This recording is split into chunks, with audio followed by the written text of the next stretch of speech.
Welcome to Raging Bullets, a DC Comics fan podcast, episode 383.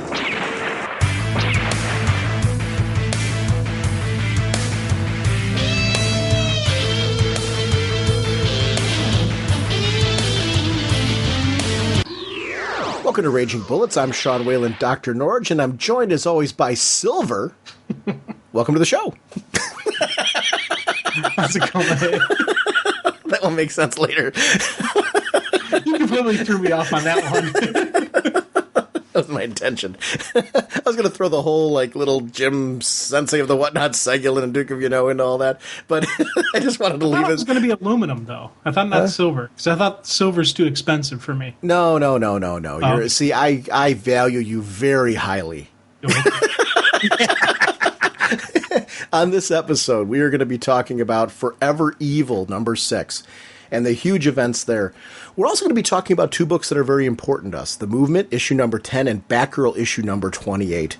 Besides that, we have an introductory discussion where we start talking about some of the casting we've heard about with Gotham, our own feelings about comics and comic film and comic television, the whole DC versus Marvel debate that tends to go on with that. Is there really one company that's right and wrong and how they're going about this whole process? I think it's a fun discussion point. So it's a pretty in-depth episode. We also have a listener voicemail section where at the end of it, we announce our anniversary episode at the end of this month, which is going to be a Raging Oscars, and a contest that goes along with it that you can all participate in very easily for a chance to earn a free trade paperback from InStockTrades.com. We are proud members of the Comics Podcast Network and the League of Comic Book Podcasts.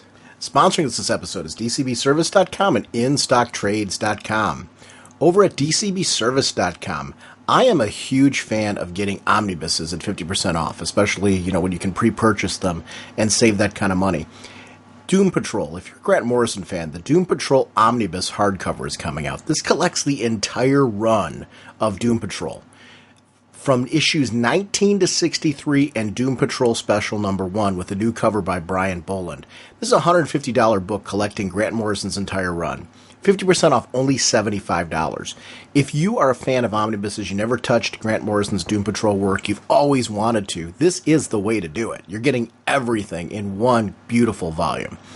Remember, if you have a My Digital Comics account or a Comixology account, remember to link those accounts at DCBService.com. That way you get 5% of those orders back for your DCB service orders. A great way to continue buying your digital product while getting something back for doing it and supporting a show sponsor. I want to thank DCBService.com for continuing to be our pre-order source.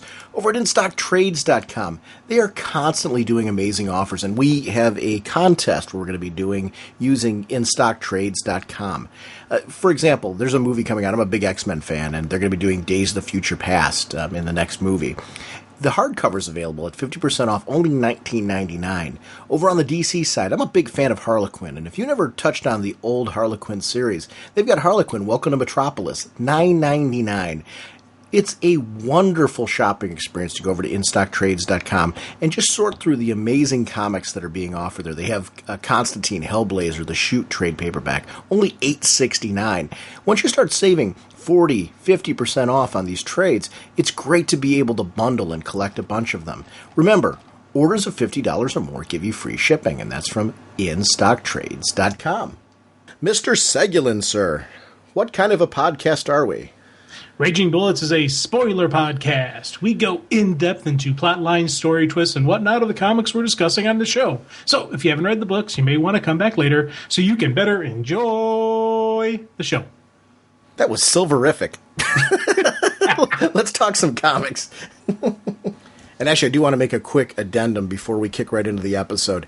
We're going to be talking about the Justice League. And in our discussion about the Justice League, a cover image was recently released about the team after Forever Evil.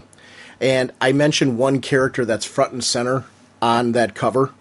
So I want to make sure if you might want to avoid that Justice League section. That's after our discussion about Gotham, and jump ahead to our discussions about the Movement and Batgirl if you haven't seen that cover yet, just because I don't want to ruin that for you. So just a little extra spoiler warning. I just talk about the one character that's in the front center of the cover of Justice League.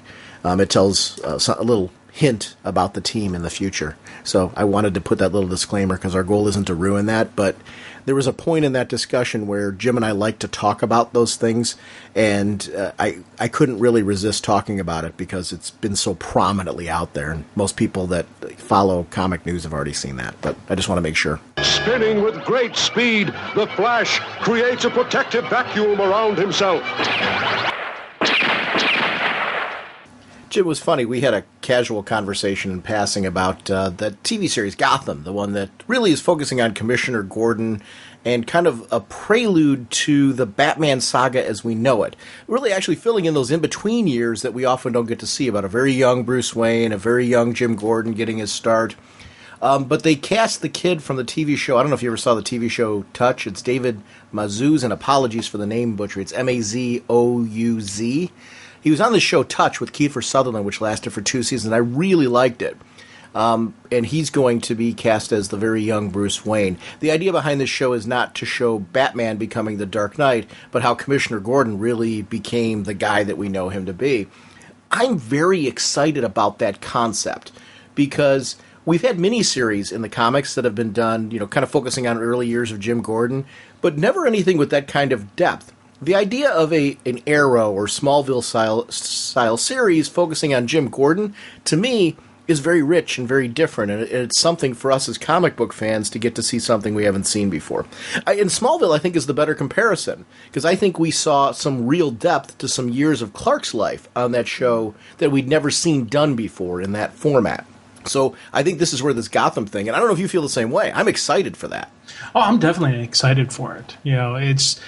I'm looking at it as the more of the Gotham story, more of the Jim Gordon story, and less of a Bruce Wayne story. And I think that's part of the reason I really enjoy it. I'm looking forward to it. That's my excitement, because Gotham in itself is an entity, and it has its own lifeblood. And by going into Gordon, by going into Oswald Cobblepot, and showing his rise to power, as a crime boss, I think those are going to be some really neat stories. And the fact that we now have a young Bruce Wayne, we have a young Catwoman, Selena Kyle cast, and they're going to be a part of the series. But again, I don't think they're going to be the main crux of the series. It's not going to rest on their shoulders, but it's going to give us those little glimpses. And same thing with Alfred. I think we're going to get some really cool early Alfred years where Alfred's, in my head, I'm picturing Alfred trying to prevent what the road Bruce goes down by trying to either give Bruce a normal life or try to help this little boy who's suffering from post-traumatic stress disorder because he witnessed his parents being executed. So I think that's going to be a kind of a neat way to look at this. Maybe something else could have been done, because we always. But hold on. There's one thing that from the Alfred part that I think we're forgetting about this that we've never really seen before. How did Alfred deal with the police during that time?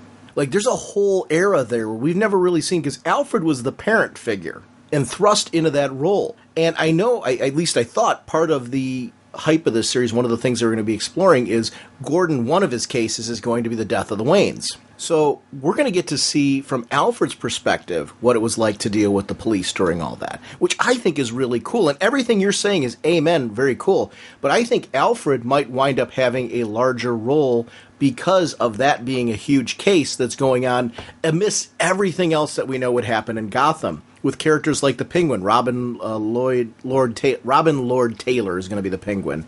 Jada Pinkett Smith's going to be a new villain in it. But Sean Pertwee as Alfred, I think, is really cool. It's the son. I'm almost positive it's the son of John Pertwee from Doctor Who. I guess Catwoman is going to be. It's played by Cameron Bicondova, and apologies for name butchery there, but they're focusing on the whole street rat thing from her past. So I think we're going to see these characters having big roles, but big roles on where they would be at that time. And I think that's neat. It fleshes out and adds to this whole series. I'm sorry, I think the Alfred thing is, for me, I've got a lot of passion and excitement for seeing what this era was like for Alfred from his perspective, and I'm hoping the show goes there. Oh, yeah. And the other thing that always, whenever you're dealing with people with murdering, people being killed, and just the law enforcement, their first mindset is always who benefits from this person dying, and you look at family, you look at people close, and the butler, that stereotypical the butler did it.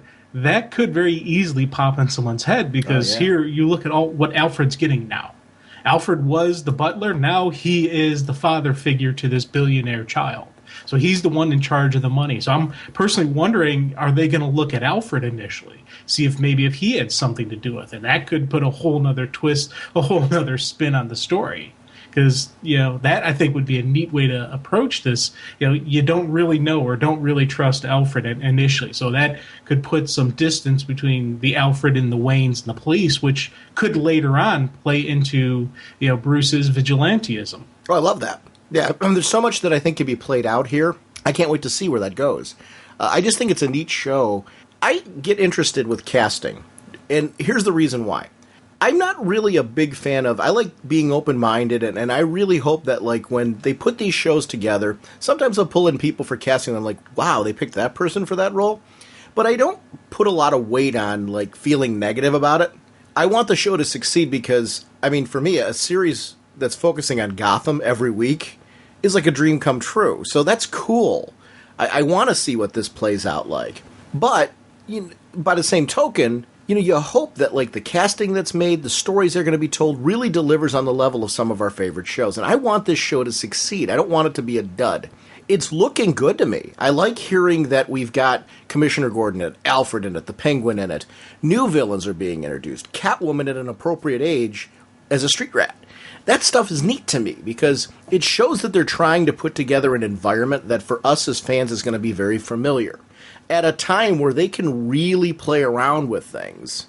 Do you feel that this series has to lead into the movie universe? No. Like, I don't either. I mean, I'm cool if it does, but I don't feel it needs to be beholden to that. I don't know how other people feel about that. I just want it to be good. Yeah, I would like the TV universes all to connect, but to be honest, I'm at the point now where it doesn't need to.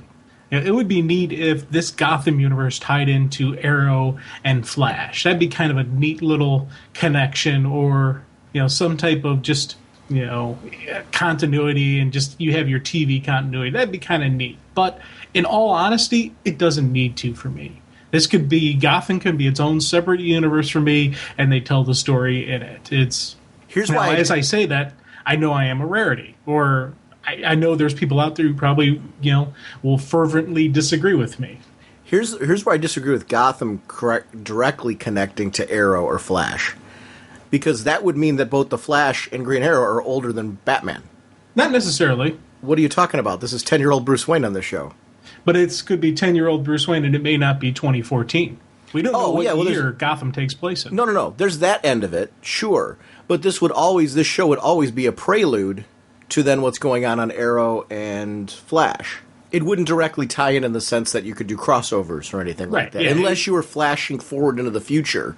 Then you could get away with it, where you do an older Commissioner Gordon or something like that. I guess I don't know the point of doing that, other than I'm with you in the sense that I'm all for if they can find a nice, neat way for all of this to tie together, in the sense that you could, as a fan, put the timeline of this where you're talking about it. This was something that happened in the past. There would be a future Gotham that would run concurrently with both of those shows.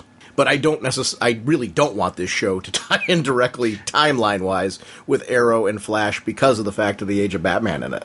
Oh, I agree on that part. I'm saying if any connectability, it would be a teetered timeline where this is taking place prior to present day, so to allow for the same age and to allow for that. But again, I'm looking at this as its own separate universe, its own separate entity, its own separate lifeblood.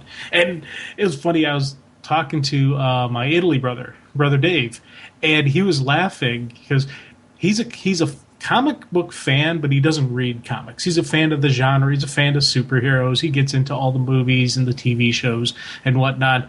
But he laughs, just completely head over heels laughs at how we as fans have a habit of ruining things. He's like, man, you guys are going to kill this before it even comes out. Because we were laughing about the Superman 2 movie, the Superman versus Batman movie, where he's just seeing all this negative press. He's laughing about the negative press that's going down down for Gotham, and he's like, "Man, you're gonna kill it. You're gonna kill it." You know, like, are you hearing a lot of negative? See, I guess I'm not hearing all the negativity about Gotham. What negativity are you hearing?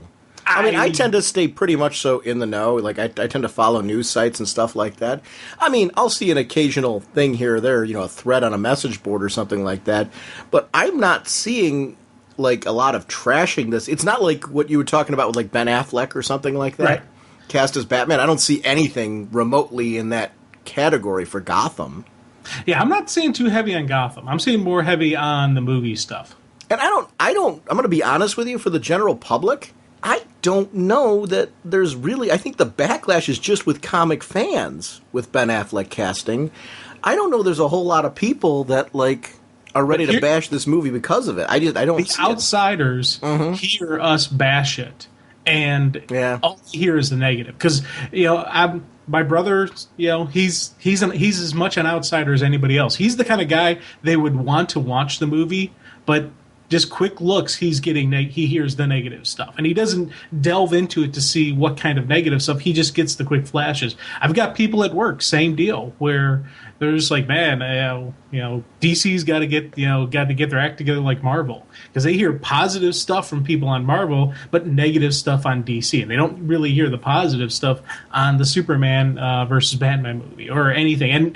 And if you're an outsider and you're not regular into this, once you just hear a couple negative comments, you're just going to turn off your ears to anything else that comes down the pipeline. And it's just, natural for people. They're not going to, if they have no true and deeply invested interest in it, they're not going to even see what the recent or current news is on it or do some delving and go in depth. They're just going to take the quick look and the quick comments and say, not for me, done, move on. I don't get the comparisons anymore. And let me explain why. If you take a look at the DC output right now, okay, we've just come off of a great Batman trilogy. We're delving into a Superman trilogy, where that's leading into, obviously, clearly, a well-thought-out Justice League film. And I think there's a critical key there. There's a Justice League Dark movie in the work. There's all kinds of other projects that we keep hearing about that are potentially on the table. But if you take a look on the TV side, and DC never gets credit for this, we've come off of a huge run on Smallville, right? We've gone into Arrow. We're going into a Gotham series being released, and they're in, production for a potential Flash series. And I say potential because there's got to be a pilot first, and it's got to be picked up. So, there's a lot of television work there. Marvel's got Agents of S.H.I.E.L.D. And that's not a negative slap in the face to Marvel. If you take a look at their movie output, it's terrific. What I love is both companies are doing a great job of, and honestly, this is where I do mean as a positive, of really touching on mass media. Both companies are aggressively seeking out the gaming crowd. They've once again launched a trailer for another amazing-looking Batman game. Okay, their Marvel games have been phenomenal that have been coming out. The ones I've been playing recently. There's duds here and there mixed in from both companies on the gaming front as well. But there's an attempt to really reach out to a global audience through mass media. DC seems to be doing a little bit more on the television end. It just seems that those are the deals that have progressed more. Where the ideas have been there's been a stronger foundation, and they've gotten those off the ground. It's hard to argue with the success of shows like Smallville, and shows now like Arrow. There's a lot of critical buzz. Smallville lasted an incredibly long run. Arrow clearly doesn't show, that train does not show a sign of slowing down right now. Gotham, is on the buzz bin. So I don't get it. I guess I don't really get the comparisons anymore. And what is this crap product that people are seeing? I guess I don't get it. I don't have that experience seeing it. The direct-to-video output from both companies is strong. I love the DC stuff that I've been seeing. We've talked about it on the show. It's been really great. So I don't get it. I mean, where is this coming from? And what do you want is, I guess, my question. Like, I would love to wave a magic wand right now and have every DC superhero movie that I want on the screen. But the reality is, if they pumped those out that quickly, we're going to get garbage. These things have to be carefully planned out with the right writers, directors, and actors and actresses assigned to those roles, and sought out to make these viable properties that really meet the needs of what fans actually want on screen. That's not something you do overnight. I don't get it. I really don't get this weird backlash that comes up every so often. And it's not a DC Marvel thing, because that's a weird comparison, the way that that's done. I'm thrilled with Marvel's publishing output with films. I think they're doing a great job. I think DC's doing a great job, too. They finally started getting their act together. I think we're getting great television and great film. You know, obviously their film output's more judicious than Marvel's, but Marvel really, that's where they started.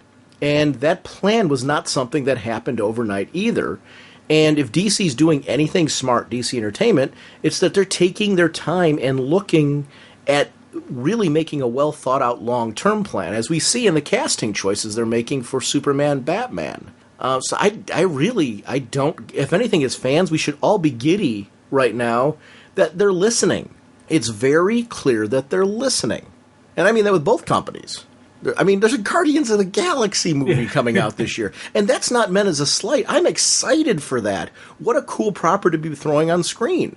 You know what I mean? Rocket Raccoon's going to be on the screen. Who would have thought that was going to happen? And I think that's fantastic. You know, we've got one of their more Marvel's unique properties that are going up there. And I hope that does gangbusters, because what it'll do is send a message to both companies.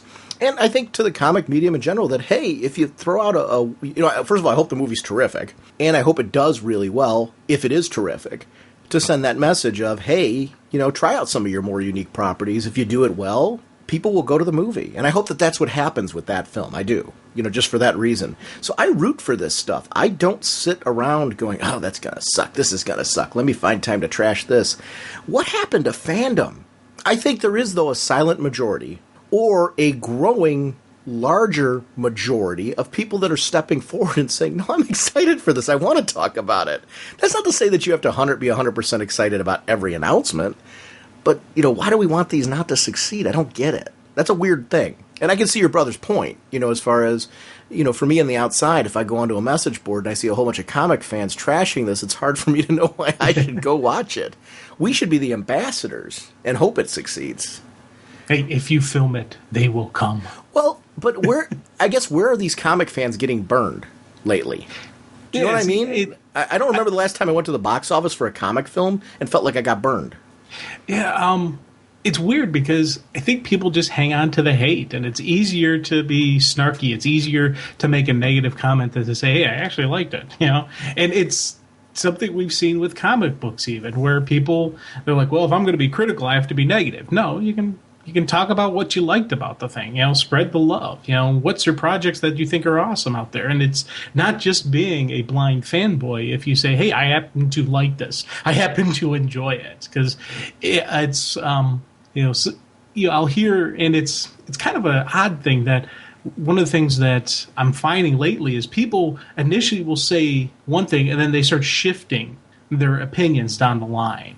And sometimes it goes positive, sometimes it goes to the negative. Because when Superman first came out, I knew a couple people that said, hey, I really liked it. This was kind of neat. And now, as time has gone on, a couple of them have started being negative on it. Started saying, the darker edge of Superman. No, he's supposed to be, positive and this and that. And I'm like, really? How do you unenjoy a movie? How do you unenjoy a movie? Yeah. And now, wait, can I say this? I've heard people who have, from the get-go when they walked out of there, said that they wished it was more of an all-ages Superman movie. I don't have a whole lot of problem with that criticism. That's an honest one, if that's your take on Superman.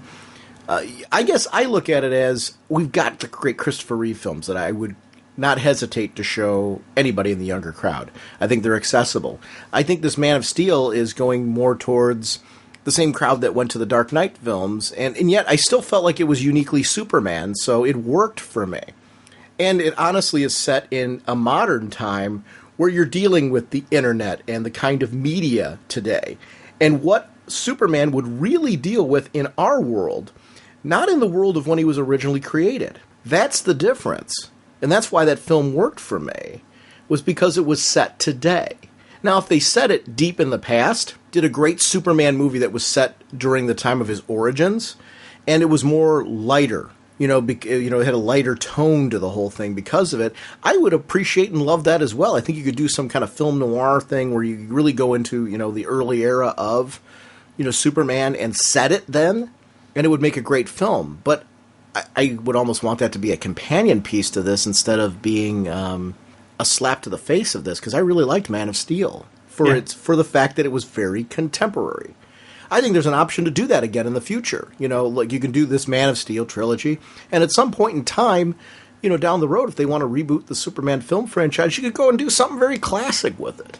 These characters are very adaptable, and yes. I want them all to succeed, and I want them to be different for watchability purpose. I want to see all eras of the Superman film and television, for that matter. So I don't know. I root for stuff. That's just my take. Talk about Forever Evil, Chapter 6. Oh God, yeah. Jeff Johns is the writer. David Finch on pencils. Richard Friend on inks. Sonia Oback on colors. Rob Lay letterer. David Finch, Richard Friend, and Sonia Oback on cover. Ivan Reis, Joe Prado, and Rod Reis on variant covers. Kate Dury, associate editor. Brian Cunningham, group editor. And massive apologies for any clear mistakes that I made there in introducing the wonderful team that created this amazingly cool issue that had so much of what I wanted to know. I wanted questions answered. We get a lot of questions answered as far as who's under that hood, what is happening with Dick Grayson, which leads to a major cliffhanger, which we'll talk about because we're going to have to talk about what do we think is going to happen because of what we see in this. But the cover, you got to look at it.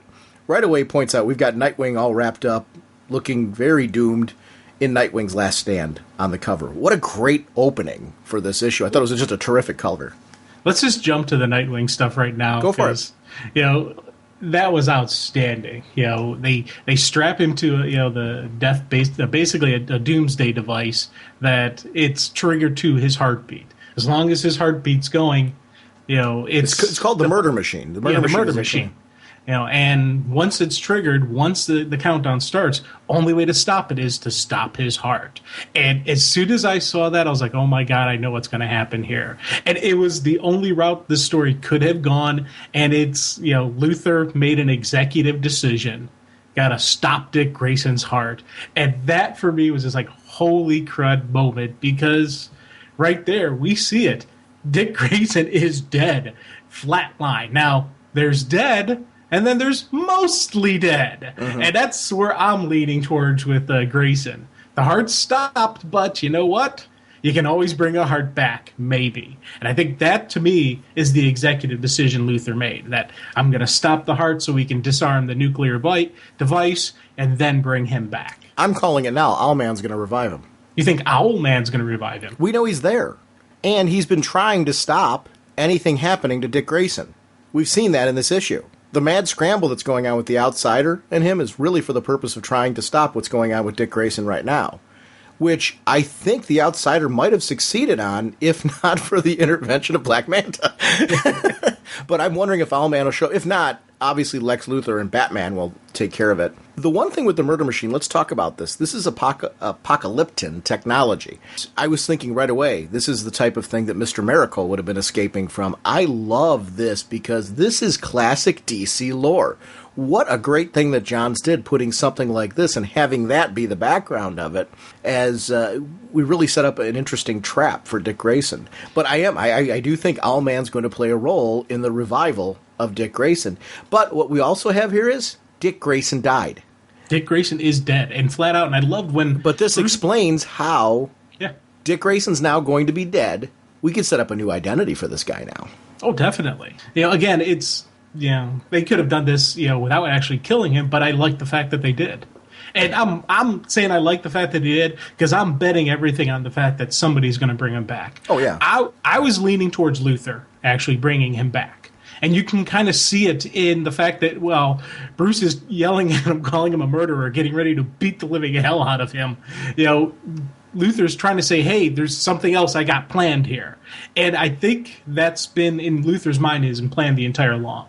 Kill him, stop the heart, then disconnect him. Because as Bruce was trying to disconnect him, the connections were reconfiguring and reconnecting. So it was one of those, you know, you mentioned it, Mr. Miracle type of traps to get out of. Well, now that Grayson's actually dead, they should be able to disconnect him easily. And disconnect him, Luthor's got enough juice running through that battle armor in him that he could do a clear and bring him back. Well, that was the point, though. I mean, let's talk about that. Because I think we're kind of dancing around and trying to act like there's some kind of hidden agenda here from Lex Luthor. I think it's in your face. Lex Luthor did this on purpose with the intention of, let's stop his heart and start it back up again, right? I mean, that's what we're all... Yeah, I don't think that's hidden anywhere here. That's really clear what happened. Yeah. But I think right now Bruce isn't seeing it because Bruce is very emotional. And I think that for me was the cool part and the whoa kind of moments. We're seeing Bruce get emotional because he's like, he doesn't want to abandon Dick. He doesn't want to abandon him. And he doesn't want to feel like he let him down. And he's, kind of that. It's the emotions and just those raw energy, so Bruce isn't his usual crystal clear, I'm the Bat, completely plan and have everything in control. And I think I like seeing that emotional side of him. I like seeing that the human side of Batman coming out. And these are some great scenes where he's sitting there scrambling to try to disarm it. No, I can do this. I can do this. I won't let you die. I won't abandon you. And you get there, you're like, Bruce, just take a step back. Just think about it. There's another way. Well, you don't have time for that. And here's the other issue, too. What I love about the honesty of this moment is, John's in his own way, is accounting for the fact that this is a Bruce who has lost Damian recently, who has had the family turn their back on him because of what happened with the Joker. So this is a Bruce right away, when he addresses Dick Grayson, he's up there apologizing for all that, taking that all on himself. And I really loved the honesty of that moment because he showed us the emotional pain that Bruce Wayne's going through, the panic, the need to overcome this to save his son so he doesn't lose him the way he did Damian, the way he did his parents. This is a guy who's been through this before, but because of that, there's a panic that's in here because on top of all this, he just lost the Justice League. He doesn't know what's going on with them at the moment. There is so much loss that this guy's going through right now and he's facing that I thought his reaction was honest, didn't take anything away from him being Batman. It showed us again, in spite of Batman being as controlled as he is, there comes a point where there's only so much that one man can take, even Batman. And they basically hit Batman with everything, including the kitchen sink and the neighbor's kitchen sink, and probably some guys from down the block. And that was addressed in this storytelling. Again, when you know continuity and you know how to bring it into your story in a way that's not restrictive, but brings the fans of that character in and makes us emotionally feel more a part of this story, you do something brilliant and you share with us a moment where, I know, this whole time I was like rooting for Batman. Like I wanted him to save Batman right here. To save Dick Grayson right here in this issue. I want to see Batman do it. I love the fact that he didn't. In the fact that Luthor had to step up. We put Luthor in a whole new light. You know what's happening with Luthor after all this? Have you been following any of that? No, what's up? You know that there's a changing of the guard on the Justice League teams. Right. You know that Luthor is going to be a part of the Justice League. I do now. I didn't know that. Okay. Oh. Yeah, so it's going to be interesting to see what that team looks like, what leads to that role for Luthor, and if it's a direct effect of something like this. Well, right here, we're seeing a group of people who are rising up to save the world. So Luthor's going to come off looking really good here because he's, in a sense, he's not calling himself the leader, but let's be honest, he is. He's the front man on this version of the Justice League or this team that's going to take out the crime syndicate. So I think that's a cool move. I'm glad to see that. Say what you just said again. This version of the Justice League. Because you're seeing members of it in this issue. Oh, cool. Okay. Not just Luthor. Well, because that's Black Adam, maybe Captain Cold. Definitely could see. I'm not going to say more. And okay. when we do the start of this episode, we'll do an additional spoiler warning of that, because my goal with that wasn't to ruin it, and I know when you and I have these discussions, we're open to sharing rumors and things that we've seen. I won't go through the whole cast of characters, other than to say, what you just said is very interesting, because you're more right than you realize. Well, okay, I'm really looking forward to that. Yeah, not 100%. Right. There were names you threw out there who I didn't see on the cover. Okay. But I will tell you this, you threw out names that were on the cover. Holy crud. That is neat. I was so hoping something like that would happen, because I really, one, Luthor's awesome. He, you got to love the guy, because It's that we've said it multiple times. The best thing about Luthor is that he's actually doing what he thinks is right. He actually thinks he is the savior of humanity against these evil metas. And we even see that in his commentary, like at the beginning of this. I tire of always being right. And what do you think you're right about this time, Luthor? The fact is, Batman, there wasn't a single occurrence of interstellar violence, extraterrestrial or interdimensional, including until you all showed up. And I love just seeing that's always been Luthor's thing about these outside aliens, these other dimensional beings, these kooky, crazy things are interfering in the development of humanity and what mankind can do. And he's the pro-Earth, the pro-mankind guy, and at the core, that is always going to be Luthor. Now, he's willing to take it one step beyond what any good person would do, but in his mind, it's for the greater good. The needs of the many outweigh the needs of the few or the one, or you got to break an egg to make an omelet. There's multiple things that can be used to justify Luthor's mindset, but in his mind and in his heart, he thinks he's doing the right thing. I think that's always been a crucial part of Luthor, and seeing this go forward, I'm excited and looking forward to it. We have to talk about the Hood. Yes. But before we do that, actually, one more thing I want to say about the whole Justice League thing. Do you feel, because I'm really at a point where this is welcome to me, because I think the Justice Leagues need a little bit of a shakeup. I'm not talking about just the main Justice League book. I'm talking about the Justice League concept. Like, I'm ready for something exciting to be happening in those books that gets me talking Justice League again. Every so often you need to spruce things up a little bit. And it's the same writer that's going to be writing Justice League, the Justice League proper book. What the rest of... with the new book that's going to be coming out from Jeff Lemire and stuff like that, all of that looks like, I'm very intrigued by spinning out of this. So I think it's great that, this has led to a shakeup. Shakeups are good from time to time, just to get you excited and talking about these books again. Marvel's doing it with their Marvel Now line.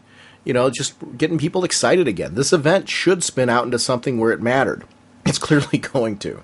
Well, you look at Justice League Dark, how they keep changing up the cast and rotating the characters, and and it kind of fits, your cast is fitting what the adventure they're going through. You got a couple constants with Constantine's always on there and Zatanna, but you're putting new people in, taking new people out, and just shifting it around. I think that works really well for Dark, and it makes it actually a very interesting read that you have this cast that's going to rotate and change. You can start doing that with the actual Justice League. Put different people in there, see what the mix is like, and maybe we'll get a combo that we never thought would be really cool. Like, oh, look at that. And then that continues on, and hey, let's add one other person in here. Let's add somebody else into the mix and change some stuff up. Yeah, I'm excited. That's exactly what I'm thinking. I'm excited for that. So I want to see what's going to happen out of all this. Now, the Hood, it being Alexander Luthor. But then, as usual, on the Jeff Johns side of things, he has a certain magic word backwards because it's coming from Earth 3. And he's a twisted version of their Shazam, their good guy. But it's that backwards. What an interesting twist. He's, in some ways, he's almost an amalgamation of what I knew about Alexander Luthor. And, of course, Superboy Prime. Yeah. With this whole idea, I'm going to kill all of you so I can be the greatest hero. Mentally and emotionally clearly broken because of what life was like on Earth 3. What I love about this is it gives us a tease into who he is, but we don't know this dude's backstory. I want to know everything now about him in just a few panels. Yeah, that we threw out the fact that it could be their version of Luthor, and that was the front runner. And the whole time, when it was revealed that it was actually him, I'm like, oh, okay, yeah, that's kind of neat. And then they do the swerve, and again, you hit it on the head. That was a beautiful swerve.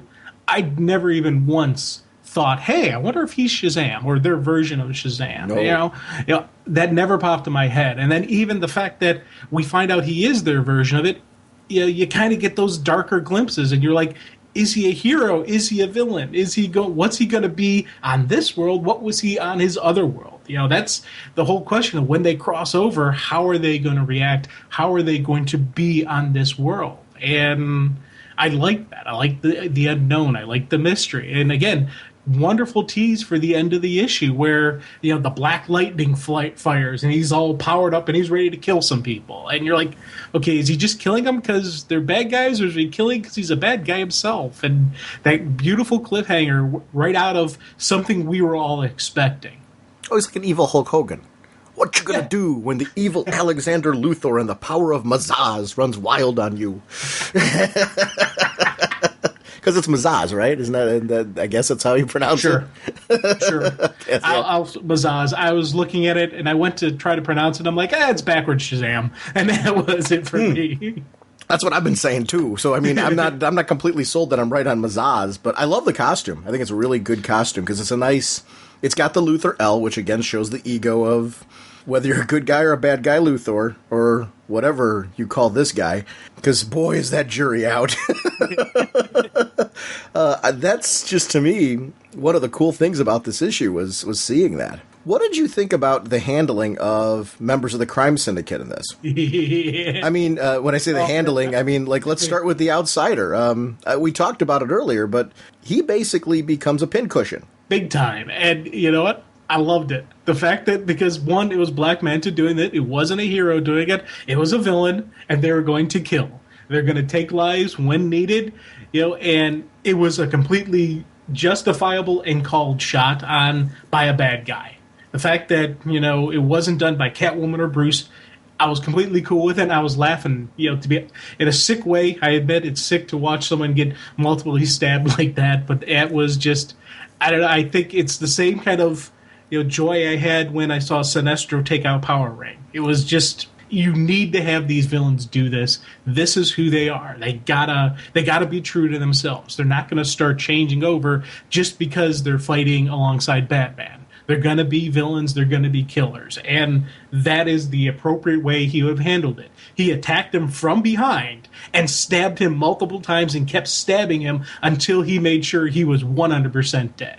I'm actually a little bit surprised that after stabbing him all those times, he didn't fry him with his heat vision just to make sure. But I guess he felt comfortable enough with the 6 or 7 stabs through the body to feel, I think this guy's dead. The best was Captain Cold's reaction, like watching everything through his lens, where he's like, "Look at we'll get them all, Manta, but is that one of them?" I mean, just kind of like this. What do you do in that moment? In this particular twisted group, if I was putting Manta in an archetype, I would say he's a twisted version of Hawkman. Like, that would be their evil, willing to easily kill Hawkman in their group, because that's exactly how I see him, as being that character's like, Hawkman, you're kind of a little out of control, buddy. Yeah. Just a touch. He's got some rage issues, which we have seen in Manta in this issue, in this Forever Evil series. And, he's gunning for payback, he's gunning for blood, and he's gunning for vengeance. So, again, I agree with you. I like the Captain Cold's just, okay, because Cold's more of a thief than a killer. He'll kill if he needs to. We've seen him do the deed in this issue. But I always think of him as a thief. I think of the rogues as thieves, where, you know what? It's all about the score. It's all about making, it's all about the job. It's not about assassins. They're not killers. Where Manta, throughout his life, we saw the turn from the scavenger to the killing machine. We saw that darkness take over, where he just is obsessed with the killing of Aquaman because Aquaman killed his father. It's about vengeance. It's about payback. And here he's against the crime syndicate. It's about payback for what they did. They desecrated his father's grave.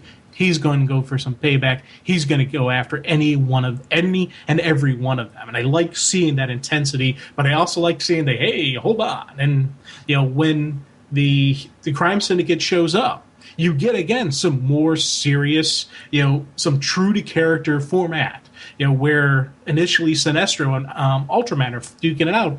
But Black Adam wants a rematch with Ultraman. It's time for round 2. That's his. And I love seeing him go after him, pull Ultraman out there, and actually start the fight outside. Johnny, quick. What I want to talk about is just some of the characters from the Crime Syndicate that we've seen taken out. Power Ring's gone. But we saw at the beginning of this issue that the Ring has found a new host. So I'm assuming we're going to see the new host probably not in the last issue of this, or if we do, it might be in the epilogue versus Power Ring's new host being a part of this. I might be wrong, and I'm fine if I am, but I'm figuring at this point the idea is to just show a doorway into the future for the crime syndicate. Johnny Quick's taken out in this one, his whole interaction with Captain Cold, and I love this. See, the Flash and I got mutual respect. That's the difference between you and him, besides having two legs. Now, that pretty much so means we're done with Johnny Quick, right? I mean, like, they're going to have a new speedster, or we're going to have to do some form of reconstruction on this dude in order for him to be part of... Because he's not dead. Not yet, but he's going quick. Mm-hmm. You know, no pun intended. Sorry about that. Wait, no, that's right. Actually, he is dead, because we do see his neck get snapped. Oh, yeah, good point. You're right. Thank you. So, yeah. That's right. That was what Luthor did at the end. Thank you. Yeah, you're right. Well, that's not... Alexander Luthor. That's the backwards Shazam. Oh, yeah. Which is Luthor. Yeah. I, when you said Luthor, I thought our Lex Luthor, not the other version. There's more than one. Yeah. You know, we got the Alexander Luthor and we got Lex Luthor. So, yeah. Okay. Yeah, I tell you, that was beautiful. Again, an explanation about Captain Cold. It's not just he doesn't shoot ice, it's absolute zero. It's a complete freezing of the molecules. I love just that, you know, that got a little bit sciencey and a little bit techy, and just, you know, remote, a voice activated trigger fires it, freezes the leg, and then good quick kick, and guess what? Your leg shatters, you know. And you see, you know, Atomica killed. Well, I'm assuming she's dead because it looks like she got fried by Manta hit her. Was able to hit her with the beam. So you got those two down. You know, it's the syndicate's going down, and it's going down quickly. And, you know, again, but this isn't the end of the issue. This isn't the end of the series. We still have this rip and tear in the fabric of time and space. Okay. We still have the Justice League trapped inside of, you know, Firestorm. We still have Deathstorm out there. We still have, you know, Ultraman and Wonder and Power Woman or Superwoman. You know, so it's not completely over. And then again, Owlman is always going to be Owlman, and there's always going to be interesting, you know, issues that come from that. So there's a lot going on. I'm like, dang, we're still not done yet, but it's, you know, you sit there and go, wow, they cleared a lot in one issue. Yeah, I really loved everything that played out. I liked seeing Bizarro's heat breath. Yes. I mean, that stuff was great. Just there was a lot of visual stuff. Just as I'm paging through again, just looking at things that like really stood out for me. I liked the use of the timer all the way throughout the issue. We got that right early on in the beginning when we first saw the murder machine, and that timer became a focal point. You'd go through a couple pages and you'd have the timer again. Just this reminder of a sense of time passage that I think comics really do that so well when you've got the right writers, and it's not overused, because you don't want to overuse that tool. You want to use it at a time where you're trying to build a sense of speed and suspense and forward motion that's intense. It was done really, really well here. This is really, once again, a well-produced issue of this miniseries. I just can't wait. We got the finale coming next. There's a lot to wrap up in this, in the final issue. You know what? There's something I just noticed now. What? After Evil Shazam kills Johnny, he steals power from him. Your life is over and your power is mine. There's something even beyond, you know, him, and that's part of maybe the line of why, you know, he's saying, I'm going to kill you all and be the most powerful hero. He steals powers. He takes away, you know, the life energy and whatnot from the people he kills. So is he absorbing? I'm assuming this is how this version of the Shazam actually gets more power. You know, that's, you know, when he initially evoked the lightning, he got some of it. Now he's got the Johnny Quick speed, you know, because you can kind of see that costume at the end where it's got the lightning and the energy, and he's got the blue eyes, you know, from the energy and whatnot. So I think we got something. There's even more to Mazash. Well, he had the lightning from the get-go because of when he said the word. Right. But I think there's something more to it now. I think he's got a little bit more juice. Sure. Or a different kind of juice. Yeah. That's why I said I'm endlessly fascinated by him. I want to know more about this character, which I think is that's a great testament to a miniseries, is when you've got a character like that and you actually just care that you want to see more about what that character's all about.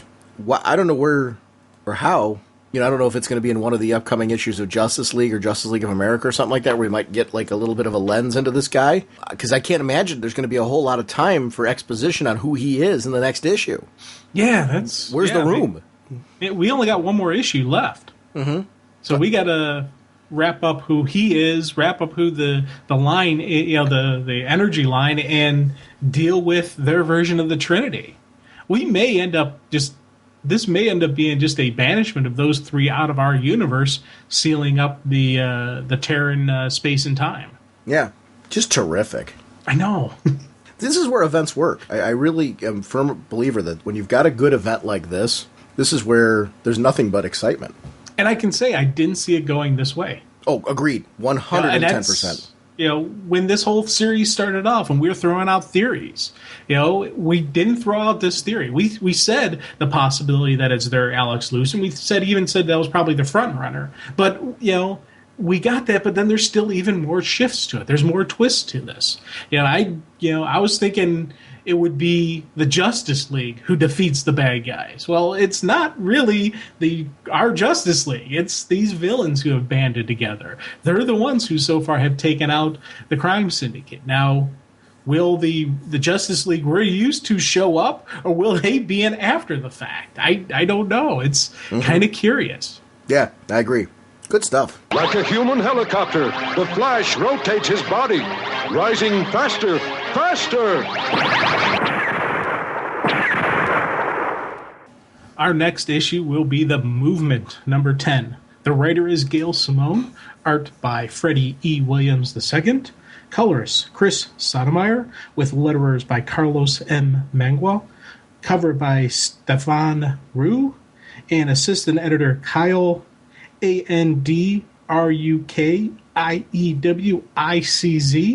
with editor Joey Cavalieri and group editor Matt Idelson. And of course, Batman was created by Bob Kane. I wonder about that. Like, when they do that, Batman was created by Bob Kane. Why? I know it's going to seem weird. Why Batman? Why not who Batgirl was created by? I guess I don't. I mean, go ahead. I'm sorry. My guess is the deal they have with the Bob Kane Foundation is that when you create, when you like how right now we're seeing in all the Superman titles with special arrangements by the Siegel Schuster families, that extra line in there. I think when Bob Kane created his deal with DC, that any of the characters associated within the Bat universe, my guess is his name has to be put into it then. See, I'm looking at the digital version of this right now, and I think there's a way to do this in the print version as well. I would love to see right under that a link. And when you click on that link, it gives a little blurb about Bob Kane and Batman, and also like the history of some creators that have touched, him significantly. But then the same thing for Batgirl. It'd be great to see, because she's a focal point character. And then also for the movement. It'd be great to just a little history of the movement and the creation of them. It doesn't have to be anything long, just a little blurb. Letting us know a little bit more about the creators behind the creation of these characters that can be archived. I think, nowadays, like DC creating its own wiki, if that makes sense. Yes. That you could go to and just see and be, updated with significant information like that, where there'd be a searchable database. I just think that would be neat to take advantage of the digital side of things to further expand upon what's mentioned there. I'm not against the Bob Kane reference. I think it's great. I just would like an opportunity, because you can't, obviously you can't take a whole page and list everybody and their uncle. But on the other hand, taking the joking out of that, there have been some significant creators throughout the history of these books that have touched on these characters, including the movement, which really, one of the things I love about the movement, it reads like a creator-owned book set in the DC universe. So you've got that kind of, instant, spark and flare to it. I just would love to be able to click on that and just get what else has Freddie done? What else has Gale done? What else has the creators of Batgirl and Batman done? And who has touched these characters? I don't know, just kind of a thing for me moving forward. I'd love to see comic companies take a stance on doing that, using the fact that it's so easy to put a link, especially in the digital books. Yeah, let's kick it up a notch with what we actually use the digital age for. If this is where comics are going, if this is going to be the future of it, let's actually make it the future. Let's do something different. We already have, with how on some of the stuff you can zoom in and you can, do things a little bit that way. But I like that idea of just an interactive editor's note. Yeah. Not have every inch of this thing covered, because that would slow things down, but just an occasional blip here, something extra there. Maybe when they put the reference to another comic issue, you have a click and you have a little bit of a little just, a couple extra comments about that comic, that issue that they're referencing and whatnot. Suggested works you should read. I think from their standpoint, there would be a financial advantage to doing that. Where all of a sudden now, oh, cool, I liked this character here, or I liked the work in the movement. The movement is a great example. I like the creators that are involved in this. What else have they done? Because you're constantly having a book be a first-time introduction to creators. Whether it's your biggest book or your smallest book, it's the first-time introduction. So if you're a company that also makes money off of your back catalog, why wouldn't you point people to it? And that's not a DC thing. I'm not knocking anybody. It's more of a, let's take advantage of the internet now and point people to stuff. Especially the fact that if you do it in Comixology, you can click and buy. Yeah. How neat is that? I really like the movement. Impulse purchase. I want to read more, of other product from these people. The movement. This has been interesting because I knew we were going to do the movement for this episode. So what I did is I put the brakes on my reading, and I went back to the beginning and started rereading this series again, just because I wanted to. And then I read the Batgirl crossover to the point where I had forgotten that this week was the release of issue 10 until you just mentioned it to me. I'd reread the whole series straight through to issue 9 and then was excited because we're going to talk about the cliffhanger and all that. But then you said, wait, but 10 came out this week. And I'm like, oh, well, let me read that right now because let's just talk about this really cool arc. I am loving this book. And I say that with great sadness that there's only 2 more issues left. But there's a plus side to it. And one of the reasons why I wanted to talk about this book, I'm glad when we have unique creative series like this that introduce characters. I mean, these characters have quickly become like family. And when you've got these great characters and the opportunity to really explore them as a fan, how neat and rich is that to be able to say, now the creators know that they have 2 more issues to kind of wrap this up in a way that's satisfying to their fan base. We're going to get an opportunity to have like a 12-issue closure. And I'm glad they gave this book 12 issues because I'm very used to the concept of a book gets, maybe 6 to, get tried out, especially when the beginning of the New 52, that's what a lot of them were getting. They were getting 6 issues and done, or maybe 8. This one got 12, and I'm thrilled it did. I'm a little saddened that like unique concepts like this in the mainstream books don't always seem to get the notice that they should. Because I think this title, in and of itself, because of the deep concept of these underground people trying to make it in a world that's fighting against them, I think we all feel like the people in the movement at some point in time, where we feel disenfranchised. And this really puts in your face kind of the feeling the general public has a lot of times with the government and big business and the fact that there's people on the outside of you, a machine that's driving things that we on some level need to band together to at least be a voice that's heard during it. And it explores issues like that. I really like this book because of it. It's unique. Yeah, it's that the underground network. It is, and I like that aspect of it. It was something that when the first story first came out, I was like, okay, what's this going to be? And when it started really going into the strength, and especially in this issue, you really see the strength of the network. You see the strength of the movement, where it's, their operatives are on the street and they're tracking these people. They're saying, hey, I got visual of him. He's on the roof here. Okay, I'm moving in. So it's the everyday person with the movement mask looking for them. They're their eyes and ears, and then the movement swoops in and does the deed. And it's, the we're always watching type of mindset that it's kind of neat to see the power of the people. And it's, again, it stinks that it's going away because for me, with now, as we're getting this groove, we're really seeing the strength of what is the movement, the strength of the people that are fighting this. It's not just, ragtag group of people fighting the system, fighting the man. It is a new way of thought. It's a new way for these heroes to actually, they're using the people that they are helping. but they're not, taking advantage of them. It's a mutual, hey, we're helping you, you help us. Together we are stronger. And it's that mindset of the team concept that goes beyond any just regular what we normally think of as the team. This is bringing in the everyday civilian, the everyday people who normally wouldn't have the power. They are giving them the power to stand up and help. Do you think it's hard today for a series? Because I was looking at this one. To me, one of the strengths of this series was when you got to read the opening arc, the whole thing together. I felt like by the end of it, I really knew these characters, started having a strong attach rate to them, which to me is kind of my rule of thumb on any series when I approach it. I pick it up initially, the first issue, and get on board because there's something that's a draw to me. But I never expect the first issue to be the end-all, be-all for me. I like to read the first arc to really see where the creative team is taking me. But I think that's an immense amount of pressure on a creative team in the sense that your first issue, first of all, you hope that enough people pick up the first issue and then will continue on to the second issue. But in this case, what's really making me sad is I really felt by the end of the first arc there's an investment, especially in certain characters. I think you can have favorites. Mine's still Mouse. Mouse, yeah. I think we all enjoyed Mouse.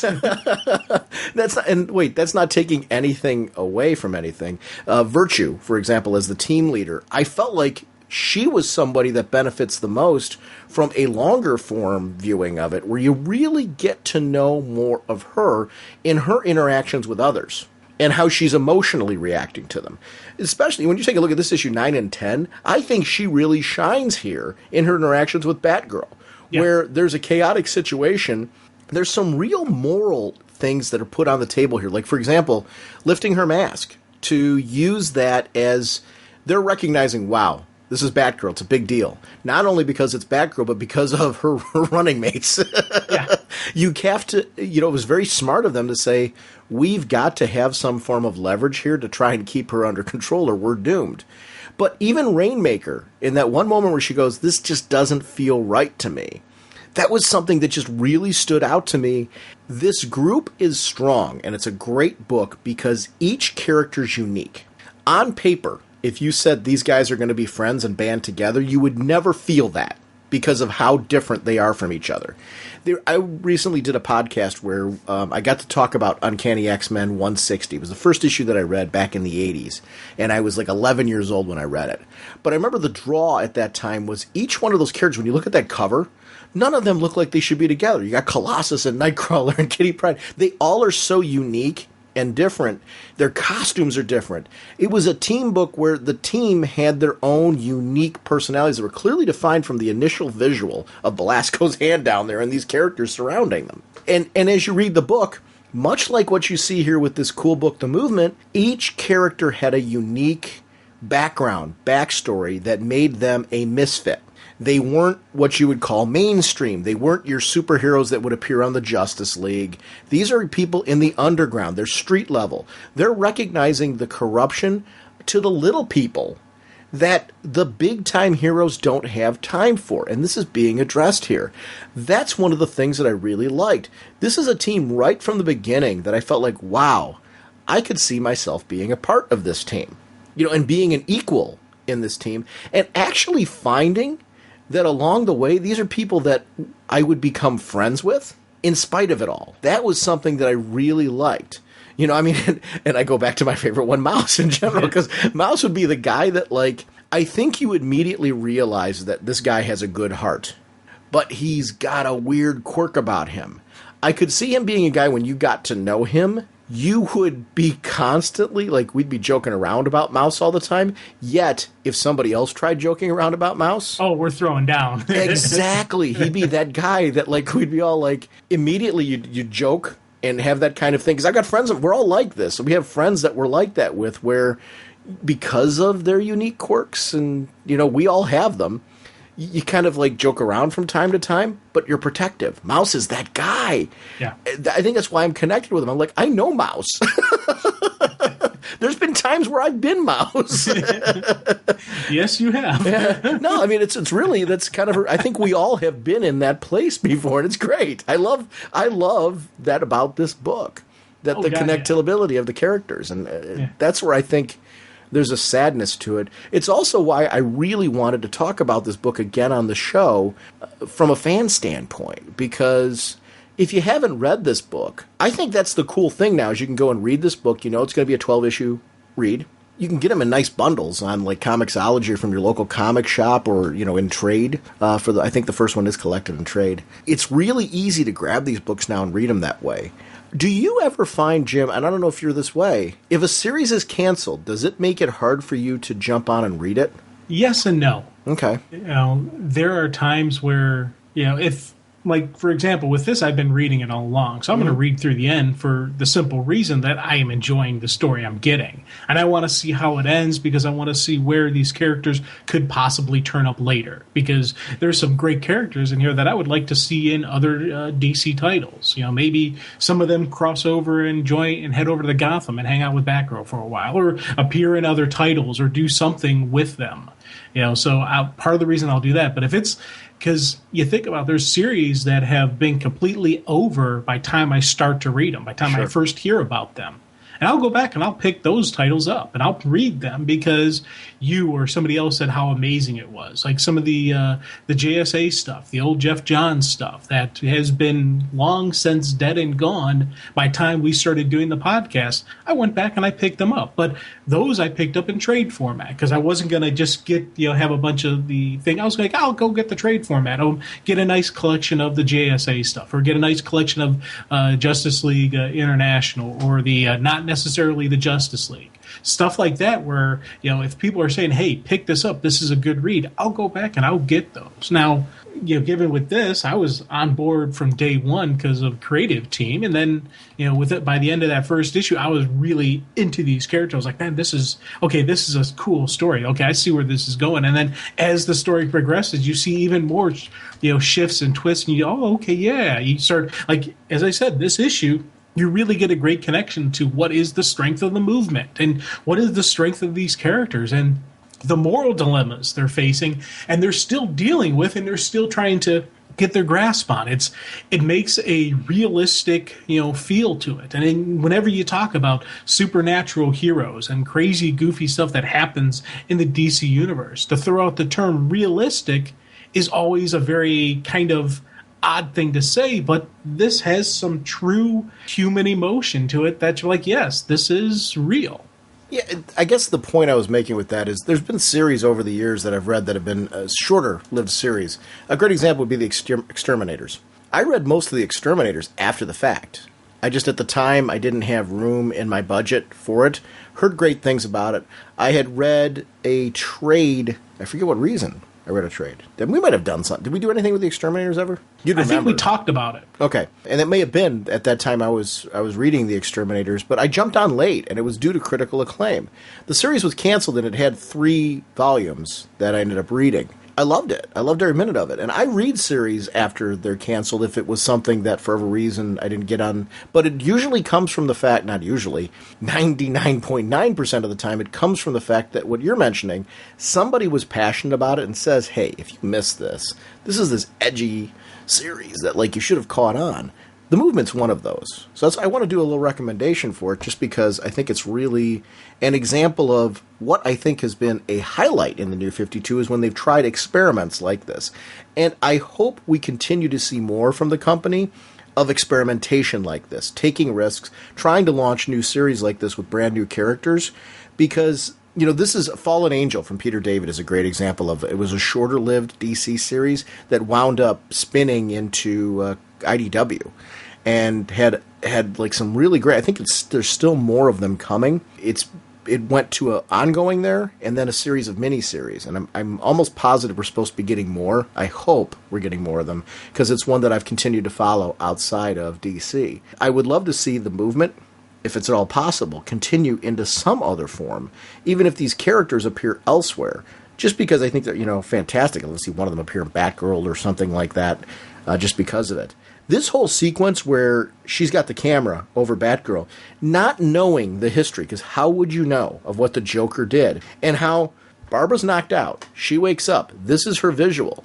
She's groggy. With what happened to her, you could see why she's waking up and she's having flashbacks to what the Joker did.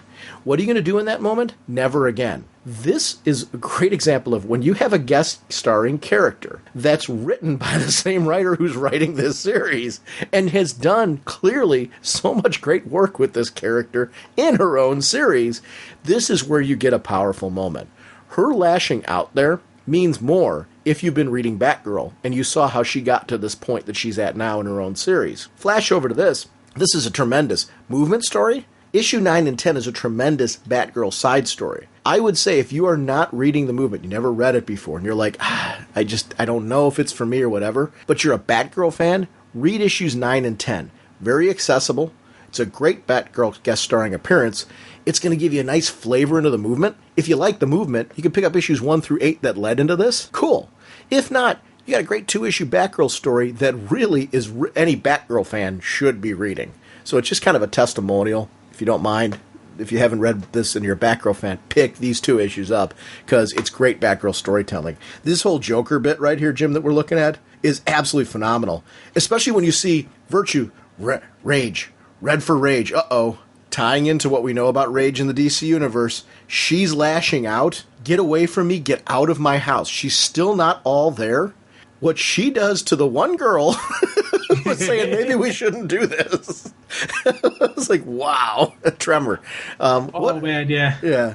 What? She opens up a can and she just goes off. And I love the fact that even leading up to this, though, they were all uncomfortable about what they were doing. Mm-hmm. They were getting leverage. They were taking advantage of this unconscious superhero. And they're like, we're only going to do this if we, as long as she cooperates, as long as she's not against us, everything will be fine. We'll never show this to anybody. But there's still that moral question. And even, Virtue, who's taking the picture, who is her idea, she's like, yeah, I feel a bit creepy. I feel like one of those upskirt shot creepolas that are doing this. And, I love seeing the fact that these heroes are doing this, and they're like, this isn't the right thing to do. But it's one of those necessity things that they have to do on their because of what they're up against, because of everything they've got. They need to have some extra leverage just to protect themselves, just to protect the movement. And it's all for the greater good of the unit. And I loved seeing that lead into it, and then you just love seeing Batgirl open up because This is just pure rage and instinct. This is muscle memory of combat. This is that thing she always wished she would have done to the Joker when he attacked her. I love it was just again that wonderful post-traumatic stress disorder that this young lady goes through, that she's working through. Right here, you're seeing some good therapy for her. I loved seeing the various martial arts movements that she was doing throughout this. From the open hand to the flipped up hand to it was great. It was one of the things I've really loved about when you get a Gail Simone book with a great artist. You get these sequences of constant moving motion where you feel like you're watching a Chuck Norris movie. And I love that. I'm a big fan of martial arts films. So when you see this kind of stuff, wow, this was really, really terrific. Mixed in with mental trauma. That stuff I really loved. And a little bit of humor. Yeah. There's still, and you get these wonderfully just my sweet violent cheese sequences. My sweet cheese wedge. Well, and am I going to have any trouble with you, Golden Boy? No, ma'am. You sure about that? I'm a little terrified right now, ma'am. I love just seeing that, the fact that you got this guy who could have very easily unleashed a demon, but that's not who he is. He's a little bit, he's the good boy. He's trying to keep the demon in him, so he's not going to think, hey, I'm going to lash out and fight. He's like, I'm a little afraid right now. This young female just took out 3 of my friends without batting an eye. The nice part is the emotional reaction. You mentioned before muscle memory. What a great way to put that. Because it isn't until after the end, when she's had an opportunity to gain advantage of the situation, to really analyze where she is and what's really going on, that she goes, oh, you're okay, Barbara. This isn't your house, and they aren't the Joker. The whole bit with Virtue. Anyone ever tell you hit like a girl? Not really. Didn't think so. Help me up, Hurricane. It's... why do we do this kind of thing when there's a crossover where the heroes inevitably have to fight? Because of moments like this. It's creators still find a way to do that and make it unique. Yes. That was a unique use of it. And it worked really well. I really enjoyed it.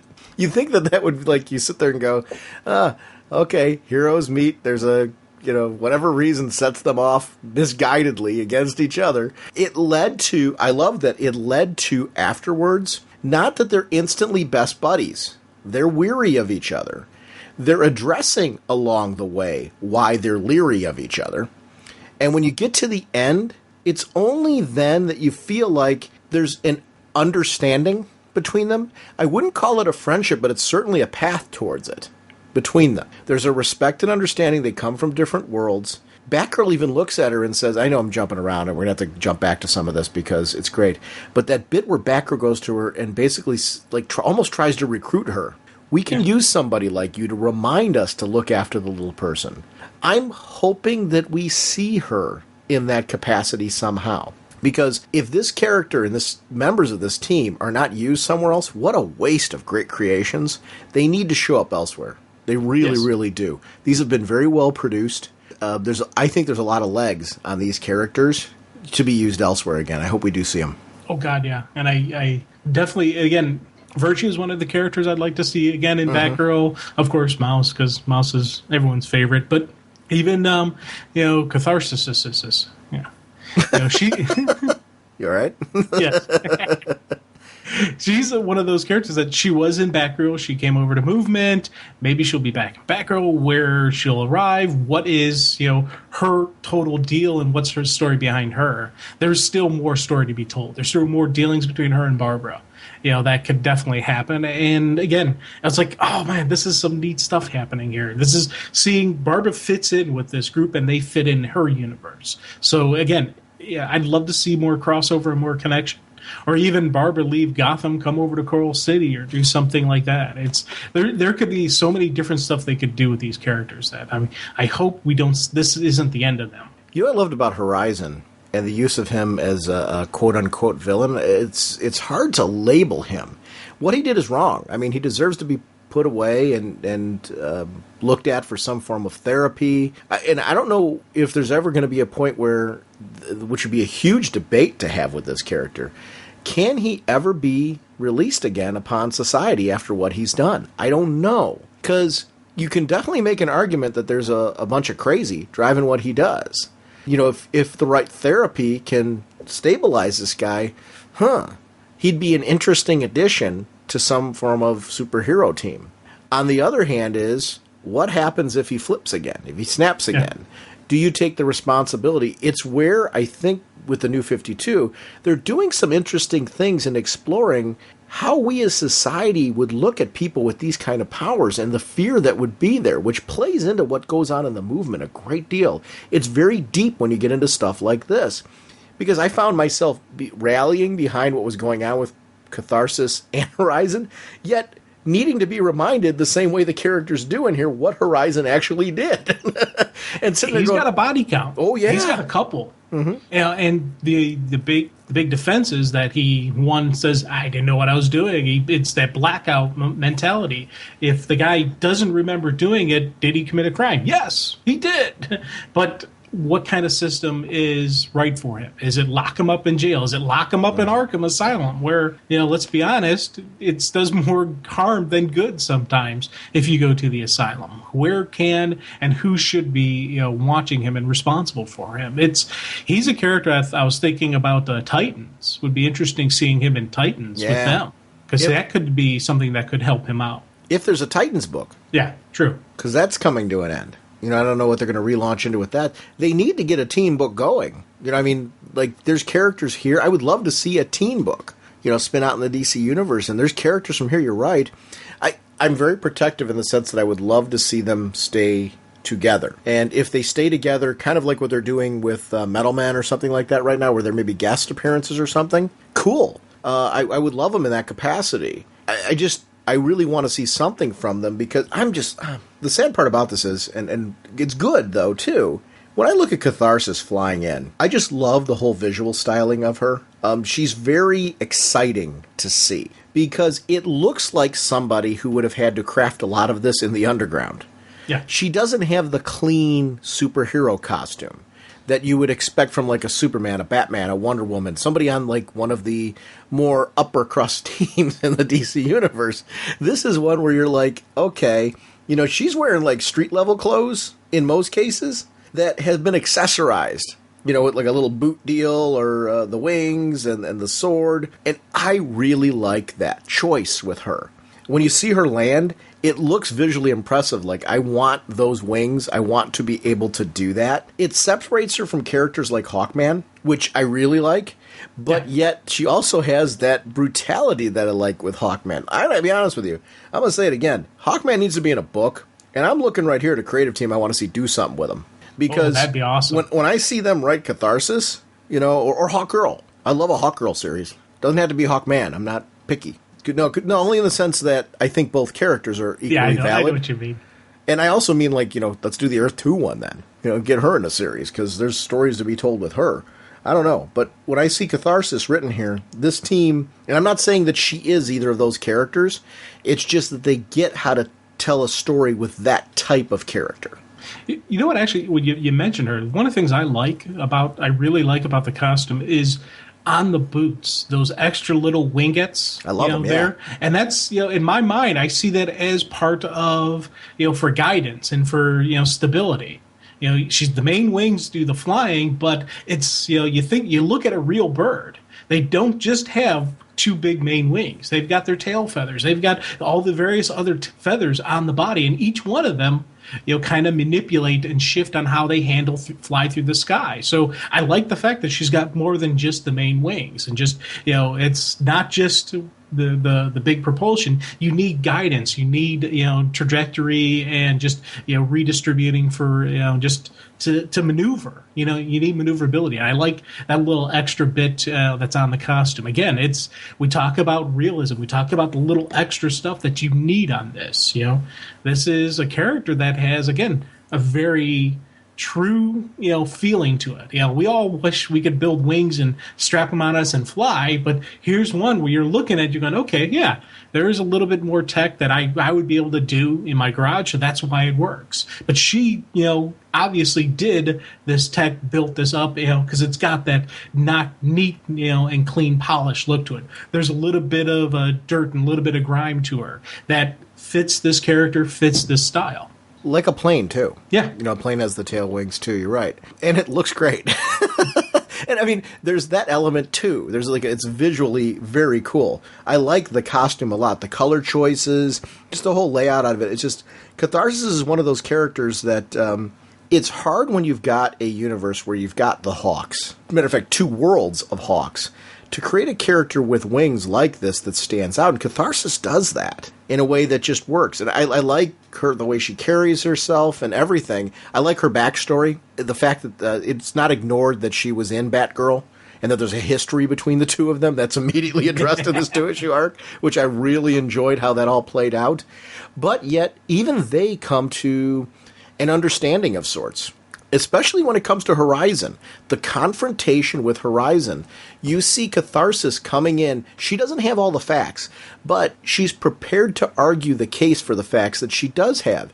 And to me, I felt at the end of this, it wasn't a clean ending. And at the end, you could see everybody feeling uncomfortable with, are we making the right choice, including Batgirl? To the point where she's like saying, I will check in on him. I get your point. They reached her and they touched her in that.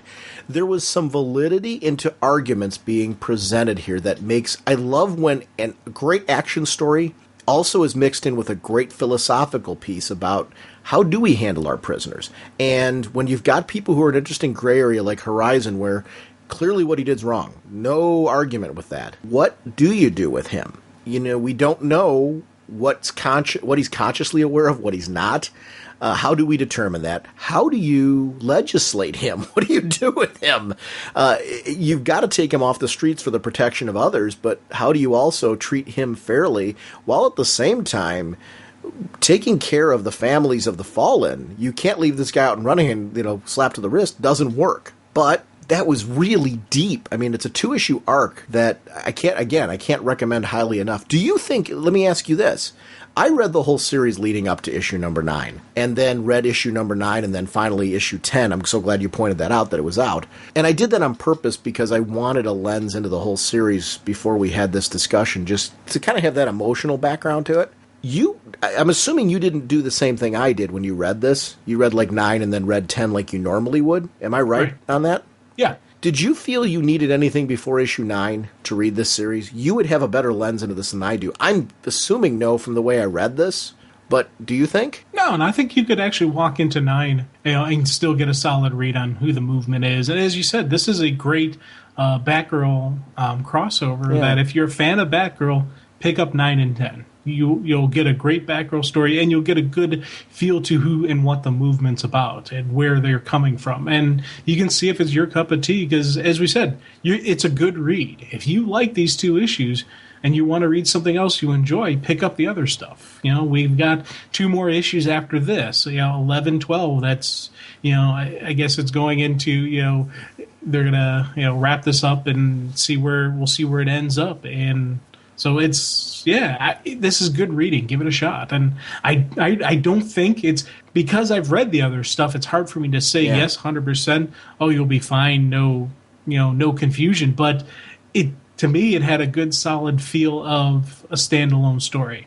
I guess what I'm doing is I'm making an aggressive recommendation to the Batgirl audience, saying that if you've never read the movement before, because if you look at the difference between the numbers between Batgirl and the movement, there's a Batgirl audience that's not reading this book. So if you're a reader of Batgirl, issue 9 and 10 is written by Gail Simone, who's the current writer of Batgirl. So I think that there's a natural kind of, hey, you can try out these 2 issues, get a great Batgirl story. And if you find that you like the movement, there's an opportunity for you to get involved in something you're not going to break the bank reading the movement, if that makes sense. It's ending with issue 12, so you can grab the whole series if you're like, wow, I really enjoyed these 2 issues with these characters.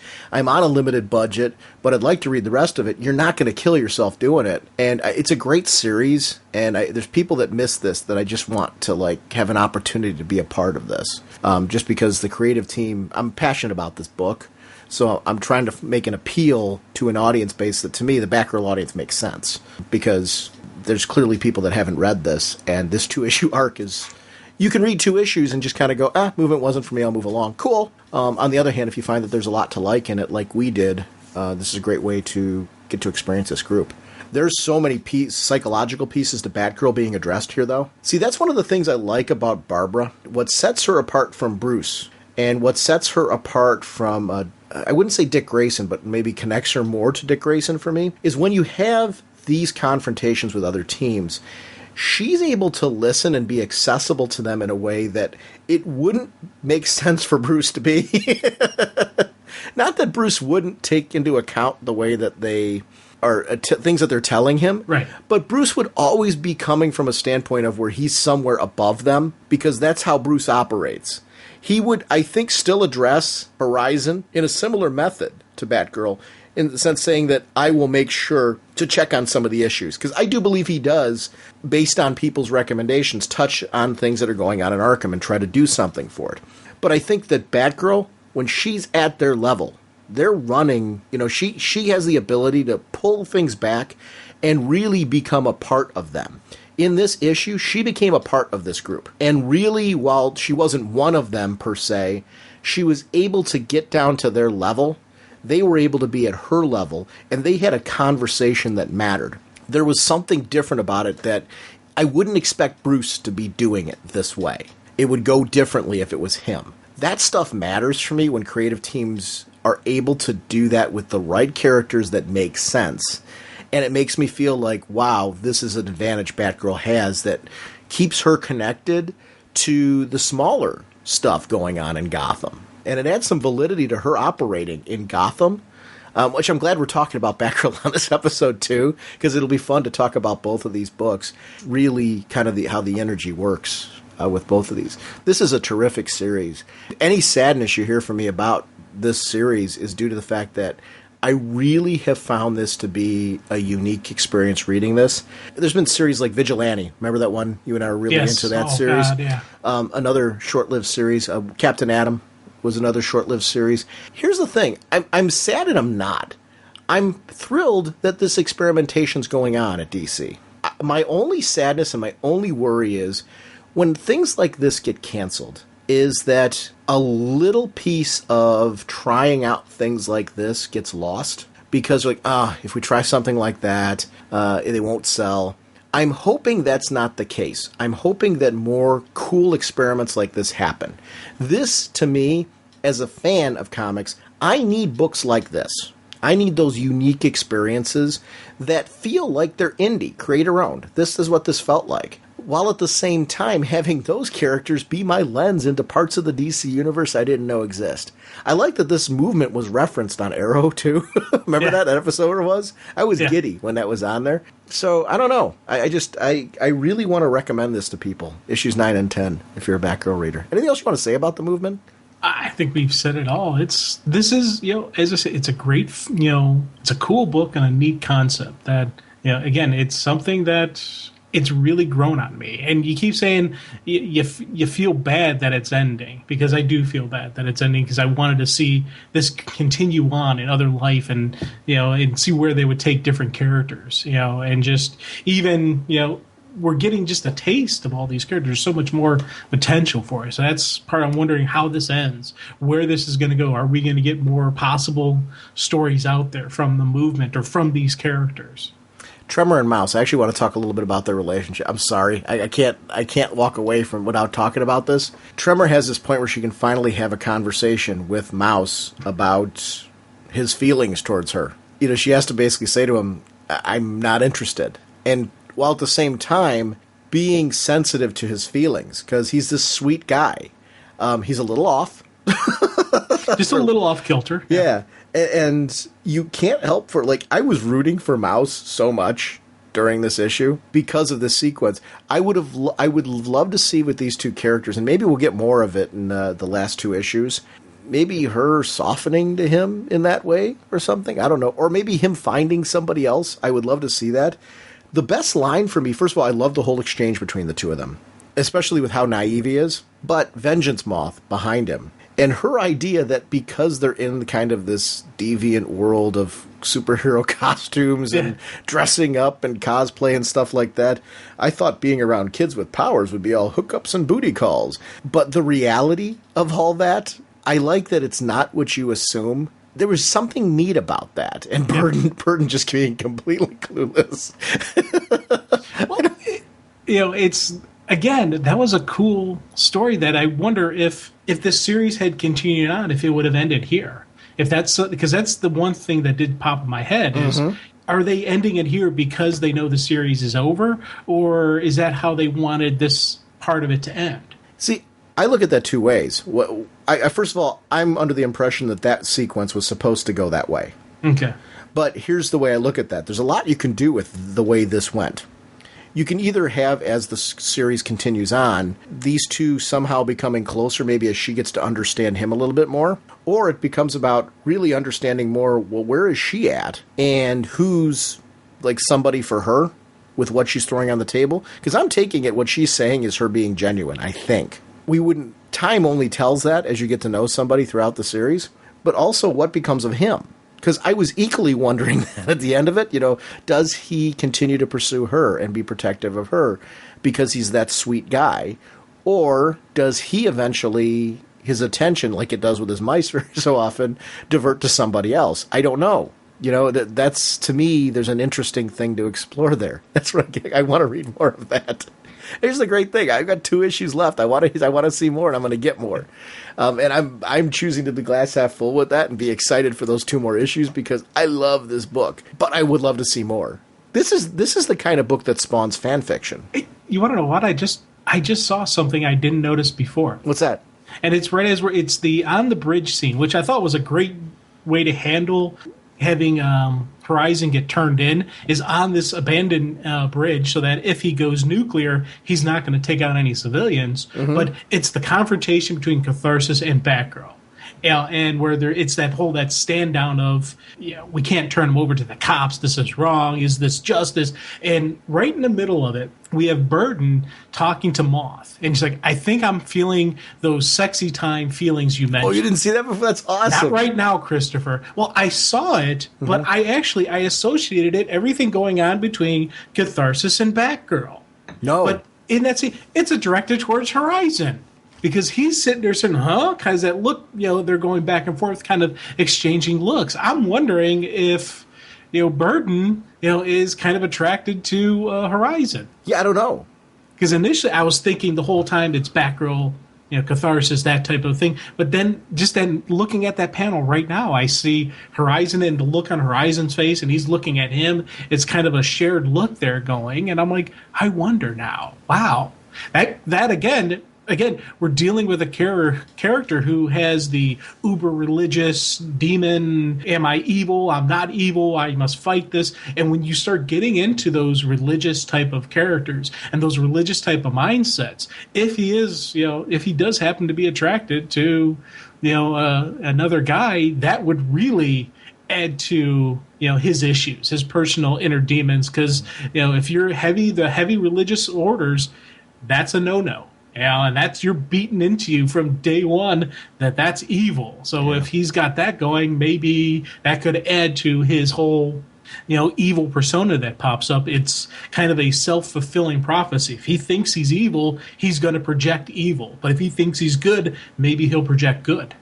That's interesting when you talk about him that way, because what you're mentioning is a lot of, I'm not anti-religion. I grew up Catholic. I went to Catholic school. I don't have a negative backstory to any of that. I don't feel I'm as connected to my religion as I was when I was younger. And I think people go through waves and phases of that. But some of my negativity towards religion, and this isn't pointing to the Catholic Church, it's religion in general. I believe religion is something that should come from the inside out. You know who you are. You know what your belief system is.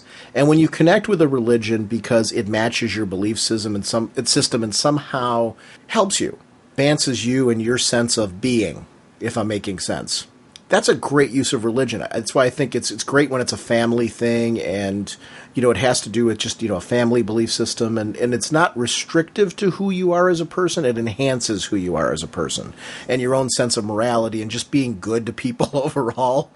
On the other hand, there's times where religion, and when you're trying to find, or not just religion, institutions in general, which fits the whole idea of the movement, can be suffocating to you discovering who you are as a person. Then when you discover who you are as a person, you find that way to somehow take those institutions or that religious group or whatever, or another one, and they somehow match and become a part of your belief system and make you something more and something better.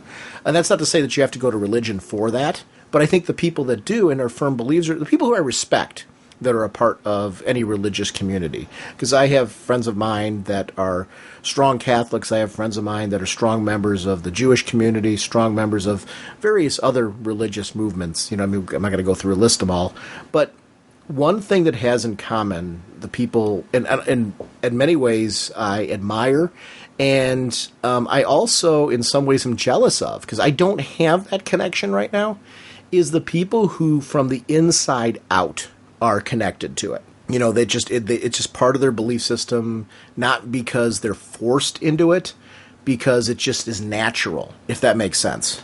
In this case, in this series, when you see that with Burden, I feel sorry for him, because he's so clearly restricted not just by religion, but society, from finding out who he is. And this has really made him somebody who this team and these friends will have the opportunity to help him learn who he is.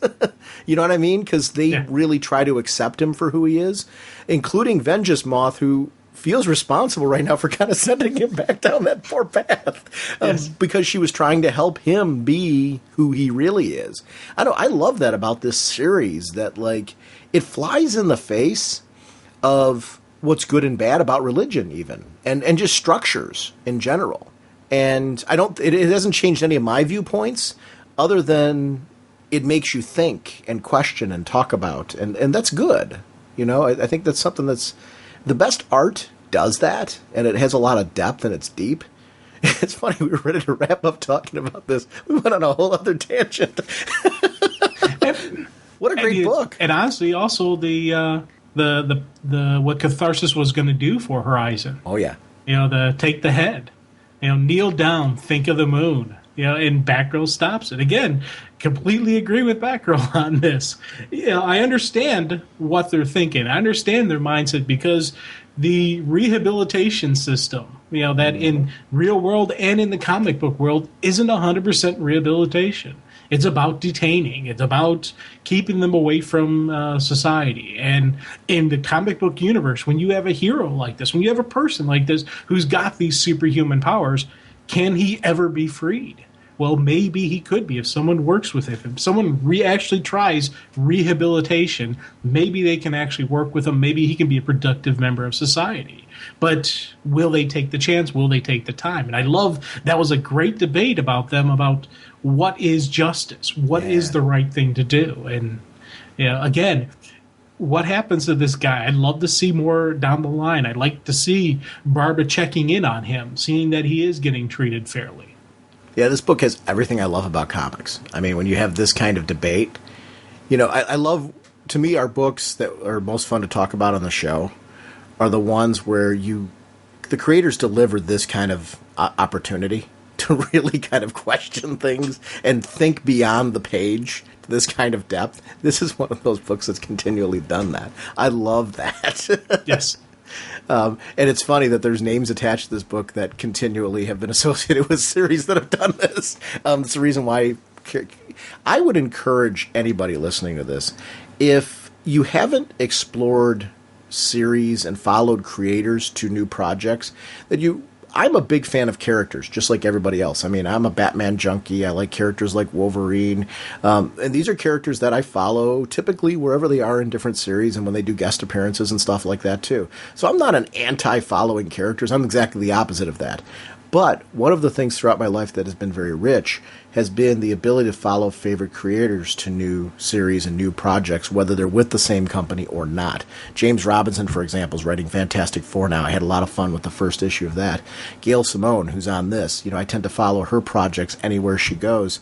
I was reading this weekend Red Sonja and Tomb Raider. Both of them, phenomenal. I played the Tomb Raider game. You don't need to play the game in order to read the new series, but if you've played the game, it really continues right after where the game left off. So there's references to specific characters and events that happen in the game that are further developed. It's an official comic book, but it's not an adaptation of the game. It continues the story. I'm a huge fan of that. And I know she's a fan of the Tomb Raider universe in general, so to have her on board, that just makes sense. But this Red Sonja, oh my gosh, the whole first story arc is just plain wicked. They're actually just starting their second story arc with, I believe it's issue number 7, and I don't have it in front of me, so please don't quote me on that, but they did the whole first arc that wrapped up. And it serves for us as readers as like an origin to Red Sonja. So if you've never read Red Sonja before, you can read Gail Simone's Red Sonja. And there's a flashback story that's going on that involves the main villain. Well, I gotta be careful with that because there's a lot of stuff going on in that. It's not as clear cut as the main villain, but it's somebody from her past that it introduces you to a very young Red Sonja, and it kind of helps you see how she became the character that we know her to be now, which leads to a direct confrontation with her and somebody who's like a sister to her. And it's just a very compelling, rich story that I want to recommend Red Sonja to anybody who hasn't read it. If you're into, I'm almost leery to say Conan-style stories. But actually, it's kind of fair because I think Dark Horse's Conan stuff is just phenomenal right now. And this is really in that vein. I do not have a huge Red Sonja background at all. Marvel Team Up, like her team up with Spider-Man in that book, I remember. I read a few broken issues of her. Do you have any history with Red Sonja? The movie. Okay. That was the only Red Sonja I ever knew of. I knew her as the female Conan, and that was it. So, so I jumped on Red Sonja just because of Gail was writing it. And as you were talking, I was nodding my head saying, yes, this is absolutely wonderful. Yeah, I mean, it couldn't be an easier I understand why you don't want to call it a Conan style, but that is a really good, kind of explanation. But it's not just Conan the Barbarian, but a female version. There is her own style and character and, her own, just her own whatnot. That is Sonja. That's not Conan. But it's that, you kind of get that same type of vibe and that same type of feel to it. Well, and you have to because of the fact that it's set in an era So if you don't have her carrying herself in a way that acknowledges the era it's supposed to be set in, where she gets mad that the local, drinking hole has been shut down. And that's like something that she was already set off and ready for revenge. But when she found out that was done in the town and that like upsets her, I mean, like you get it. It's like, okay, this is when it was set. It's a great book. Just so many moments. In the whole thing, and the two girls that are her quote-unquote bodyguards throughout it. It's just a great series of just wonderful characters, and you just want to see her come and rally up. I like that she isn't invincible, but yet I would not want to be on the wrong side of her, because she never quits, she never gets up. If she loses, you better run, because she's going to come back. It's not about whether can you beat her. Probably you can come up with a great plan to take her down, and if you use numbers or poisons or whatever, you might succeed, but you better make sure there's no way this girl can get back up and come after you, because she will, and she will not stop. That's what I love about the series. It's just great. So and I guess in the point of that whole tangent, and I do the same thing with Freddy's art. I will buy covers that he's doing, through companies like Dark Horse. He's been doing Ninja Turtle covers recently. When I have favorite writers, when I have favorite artists who connect with me emotionally, I tend to follow their work elsewhere and see what they're doing. And that's a part of comics. If you aren't doing that and connecting with people that way, the same way that you're connecting with characters, you're missing a cool part of the comic experience. Because they introduce you through great storytelling to characters and concepts that you've never realized before that you should be attached to. And I don't know, I just want to give a shout out to following creators in general, kind of globally, because I think there's a point to it. Whether you're more of a writing fan, you're more an art fan, or a hybrid, because I consider myself that. I really, over the years, have become a hybrid of following artists, of following writers, to new projects. I love following creative teams whenever that's possible. If the team can stay together and do a different project together, that's a home run. But that doesn't always happen, and sometimes to follow different people to different places as the team splinters off is just a great pleasure. So, I don't know, shout it out. The Movement, great book. Talk some Batgirl? Oh, definite. Jim, I want to talk about Batgirl number 28, Silver. Gail Simone, the writer, Fernando Pescerin on pencils, Jonathan Glapion on inks, Blonde on colors, Desi Cienti on letters, Alex Garner on cover, J.J. Jones and Trish Mulvihill on the variant cover, Katie Kubert editor, Mike Martz group editor, and Batman, of course, created by Bob Kane.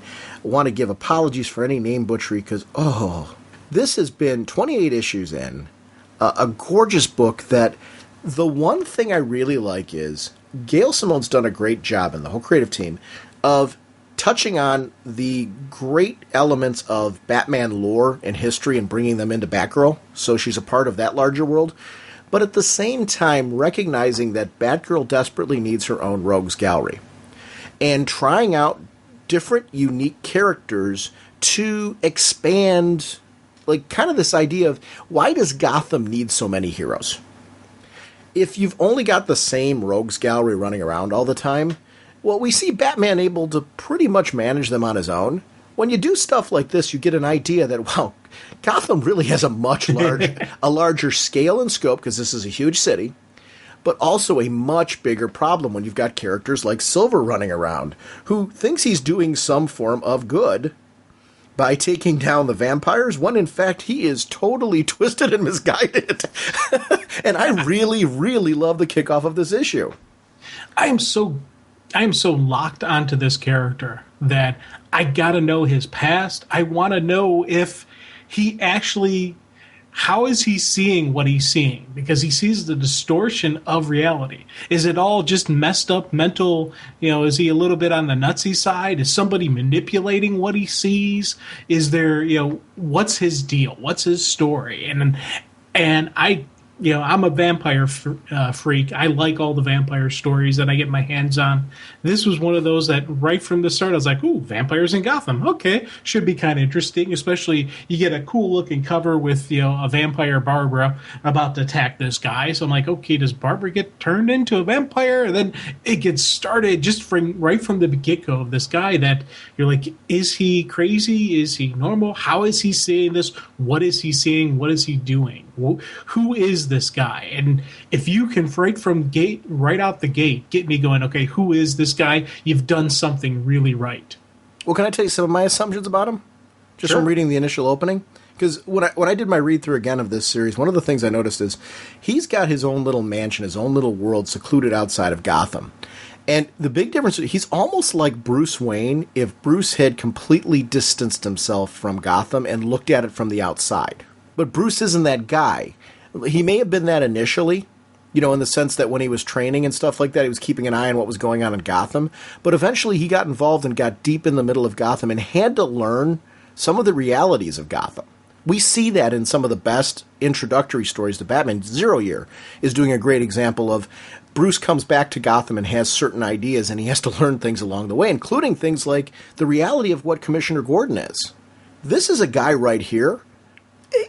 He's had the opposite experience. He's still not, had his riches and kind of stays outside of all of Gotham. He's made some assumptions about the Batman family that they are this evil group of vampires.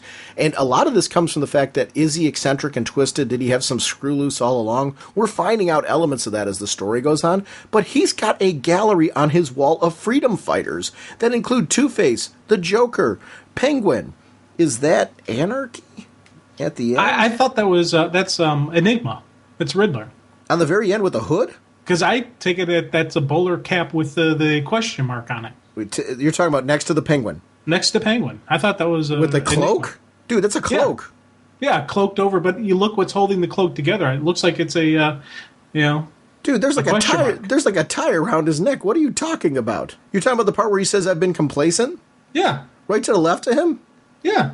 Are you looking at this digitally? No. Okay, because I'm like literally zooming in. I don't know what you're talking about. Maybe I'm wrong. Maybe it is the Riddler. I don't see it that way with the cloak, and it looks like he's got a cloak and a hood on. Okay, I'm looking at it digitally now, and I just zoomed in, and I was wrong. I'm like, what are you? I was wrong. That's like blue. I'm like, okay, sorry. I was looking at it in the actual paper comic book, and I thought the one thing was a question mark, but zooming in, I'm clearly wrong on that one. I don't know who that is. So let me back up and say I really don't know who that is. Who do you think that is? I don't know. I don't know who that is. Yeah, I don't know. But I like that we see this guy's whole MO. He's got a target gallery going up where, he basically feels like this is his chance to step in and do what maybe his heroes haven't been able to do. He's going to now use his riches to clean Gotham of these evil vampires. But he's got something really wrong with him because he walks into situations and sees them as being them laying over. And yeah. What is he seeing? How is he seeing that?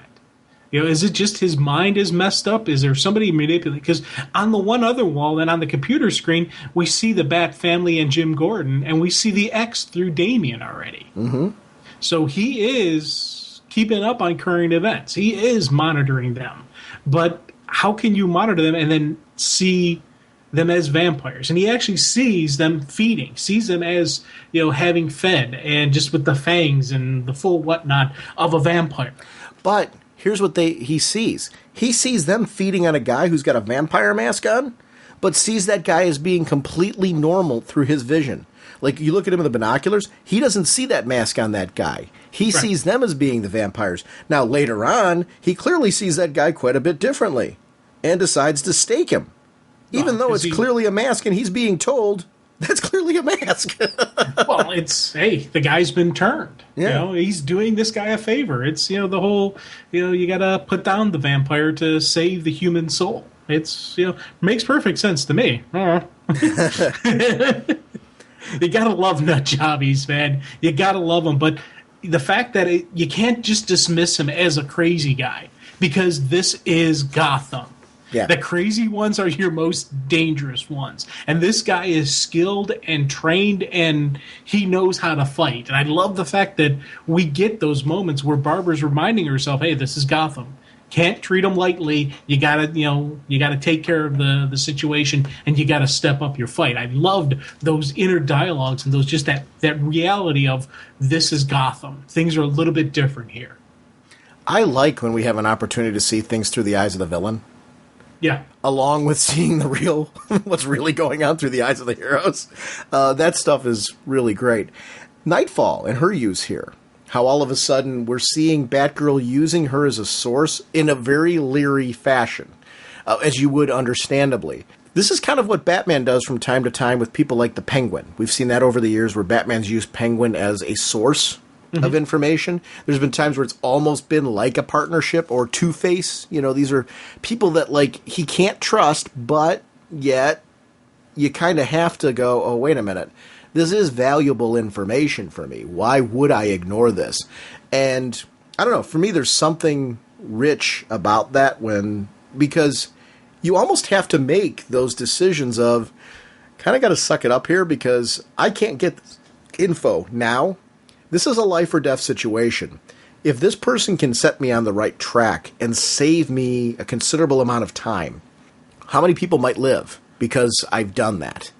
Those have got to be interesting trade-offs amongst the heroes, and I like when creators play around with that this is not a clean world, and you sometimes wonder how our heroes keep pressing on with the deep shades of gray they have to deal with. Some of them are very dark shades of gray. Some of them are very light shades of gray.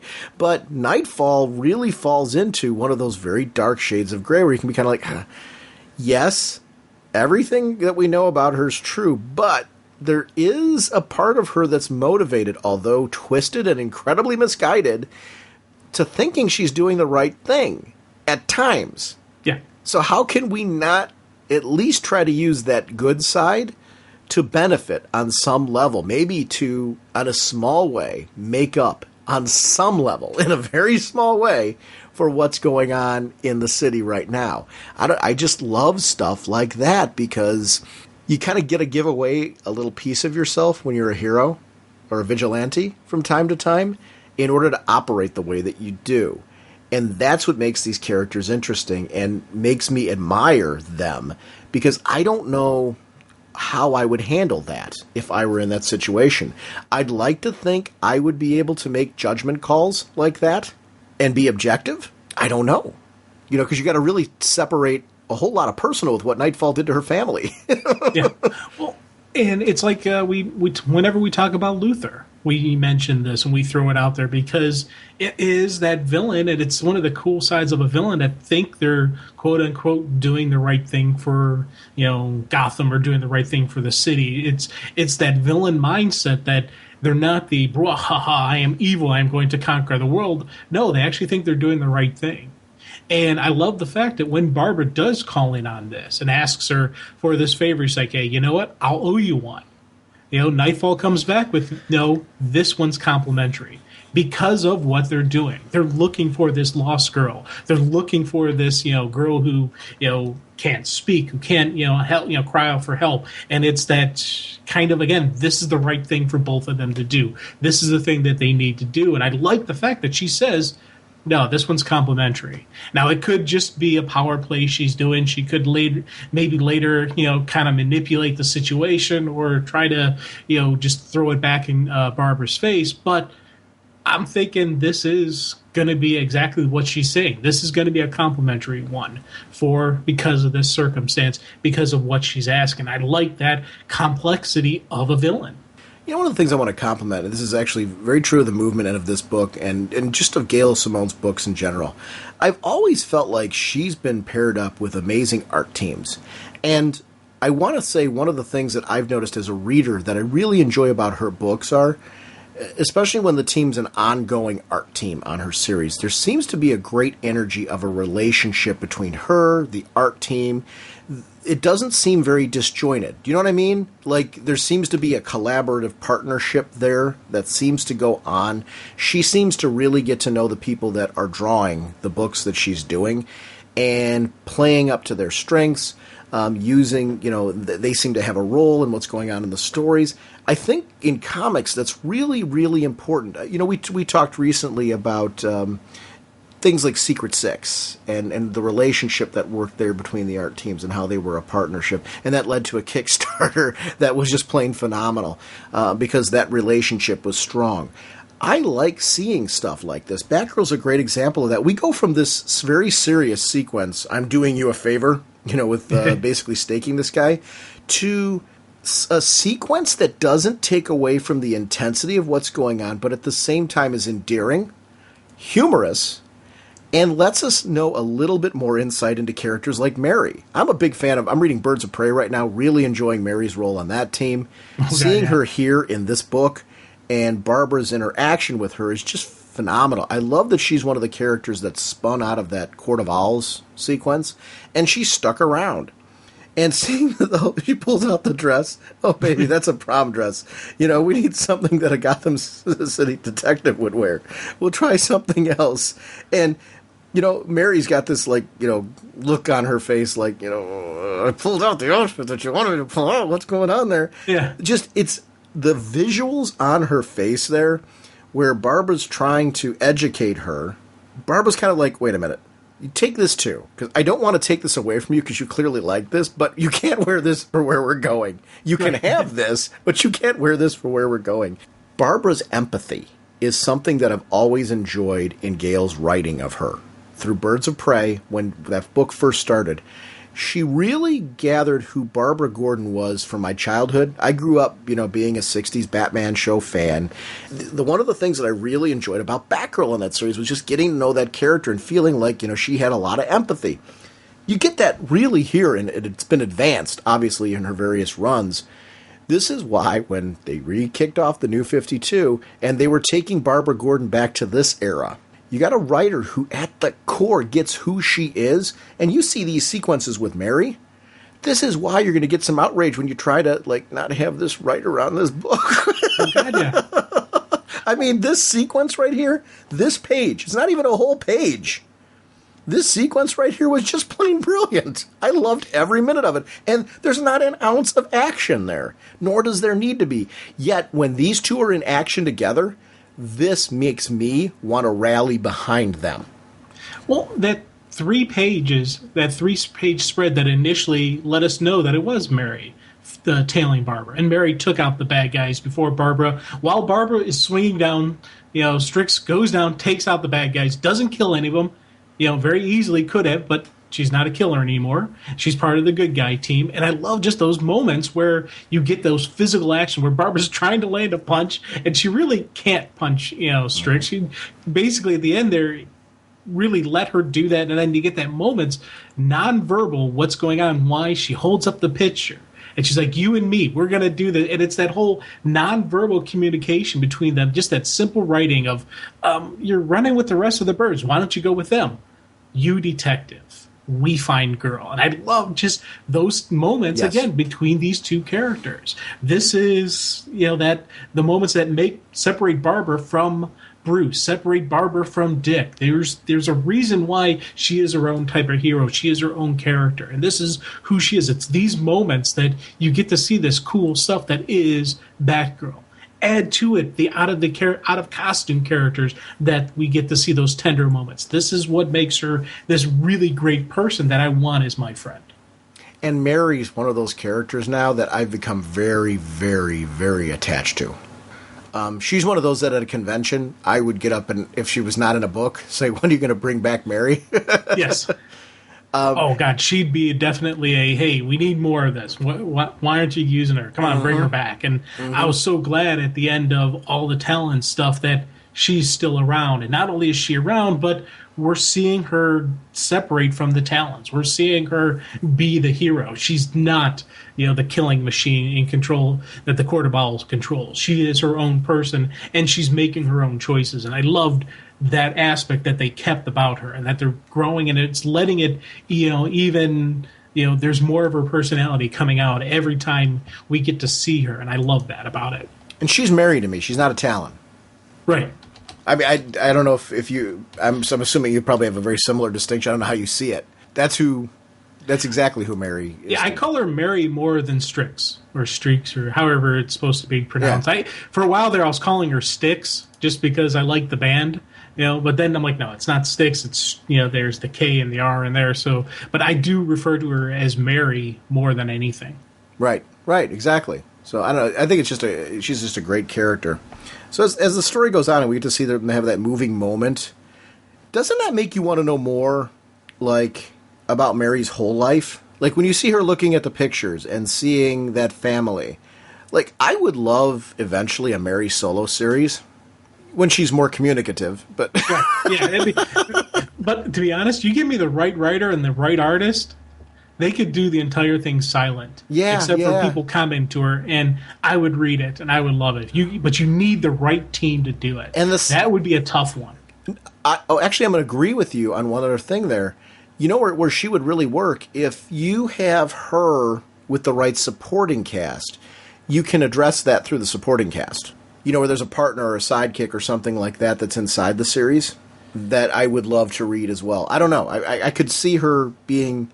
It's only because I would love to have an in-depth exploration of this character, because I think her view of the world, because everything to her is new... Yeah. I just think would be really interesting to read about, seeing her try to fit in and make a life in this world.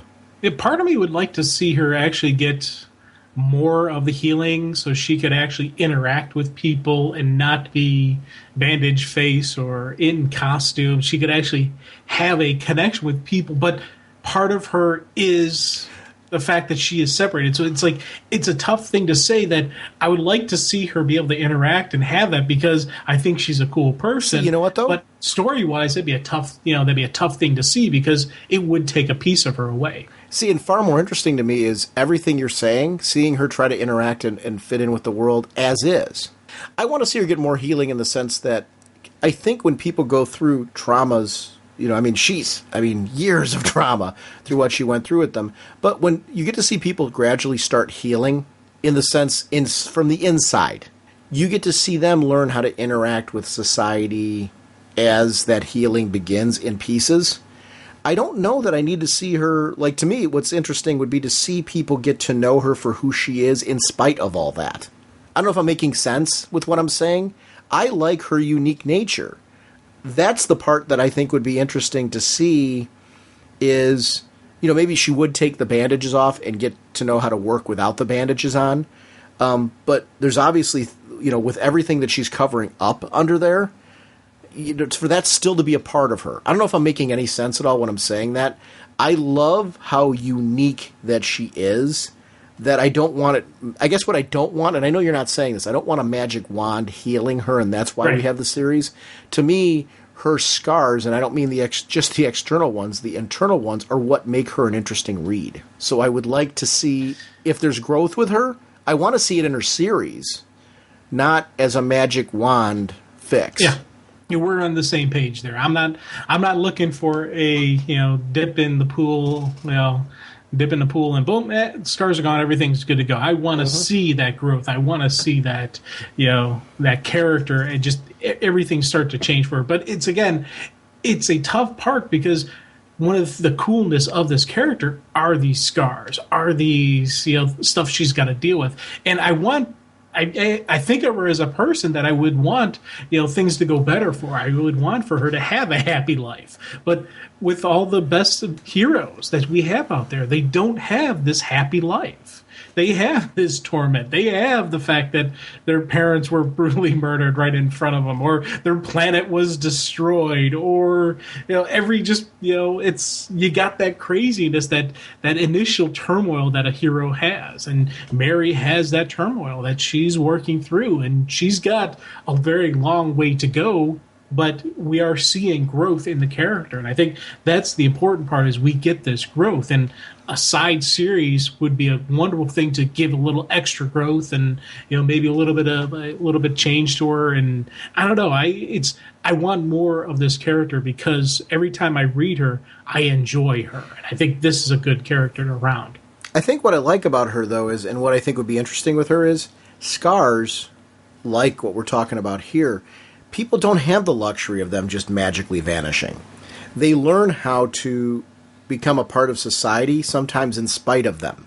And, well, granted, you're not frozen and all the other stuff, and killed and brought back to life and reanimated and so you can heal and stuff like that, like you would be as a Talon. I mean, that only happens on Thursdays.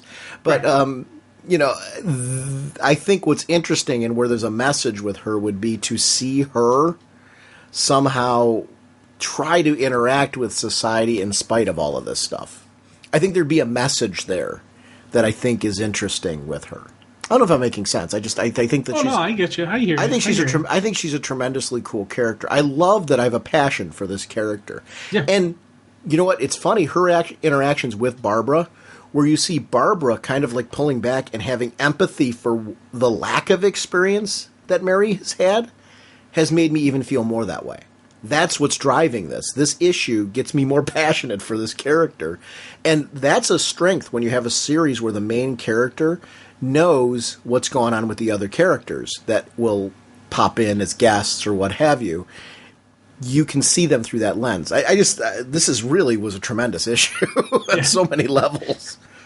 Well, and just the ending up with Silver coming after them in plain clothes.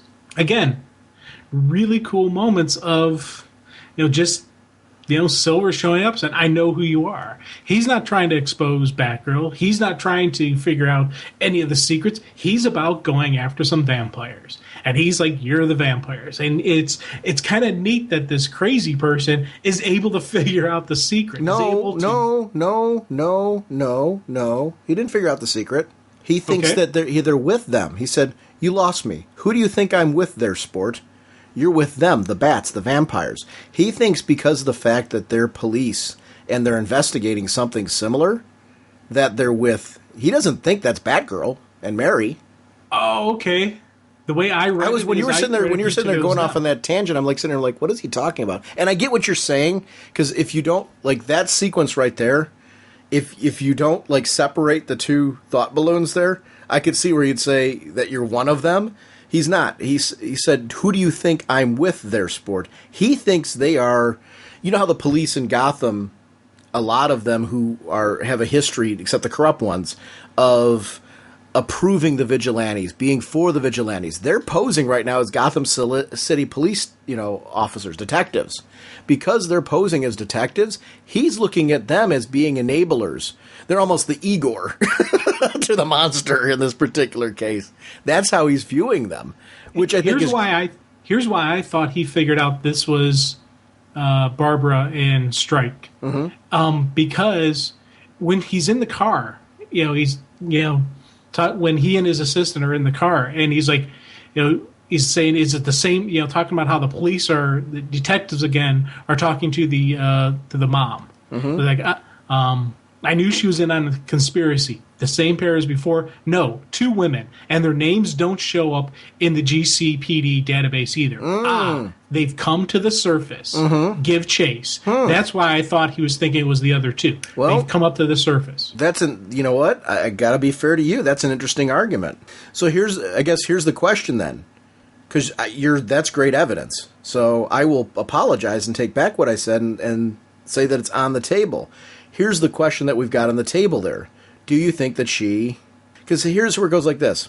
Who is this guy, and how does he know all this? Vampires, he thinks we're all. So because of the fact that he used the evidence that he's seeing that these are 2 people who aren't actually on the GCPD database, he's convinced that this is Batgirl and Talon.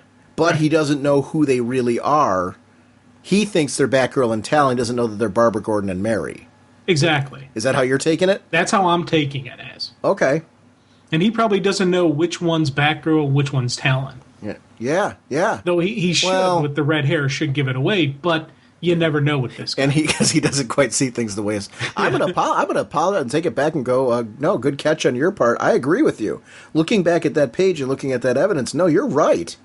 That is, in fact, the way that he's viewing things. He doesn't see them as their identities. Barbara Gordon and Mary. He sees them as vampires. He's determined that these are not the 2 police officers in question. They are part of the whole vampire race I agree. And considering the little girl is their queen, that's why they were there. You're right. You're 100% correct. I agree with you. Looking back at that and seeing it that way, I agree with you 100%. That is exactly what's happening. Wow. I am 100% correct. All right. I will hold on to those words for everything I ever say from now on.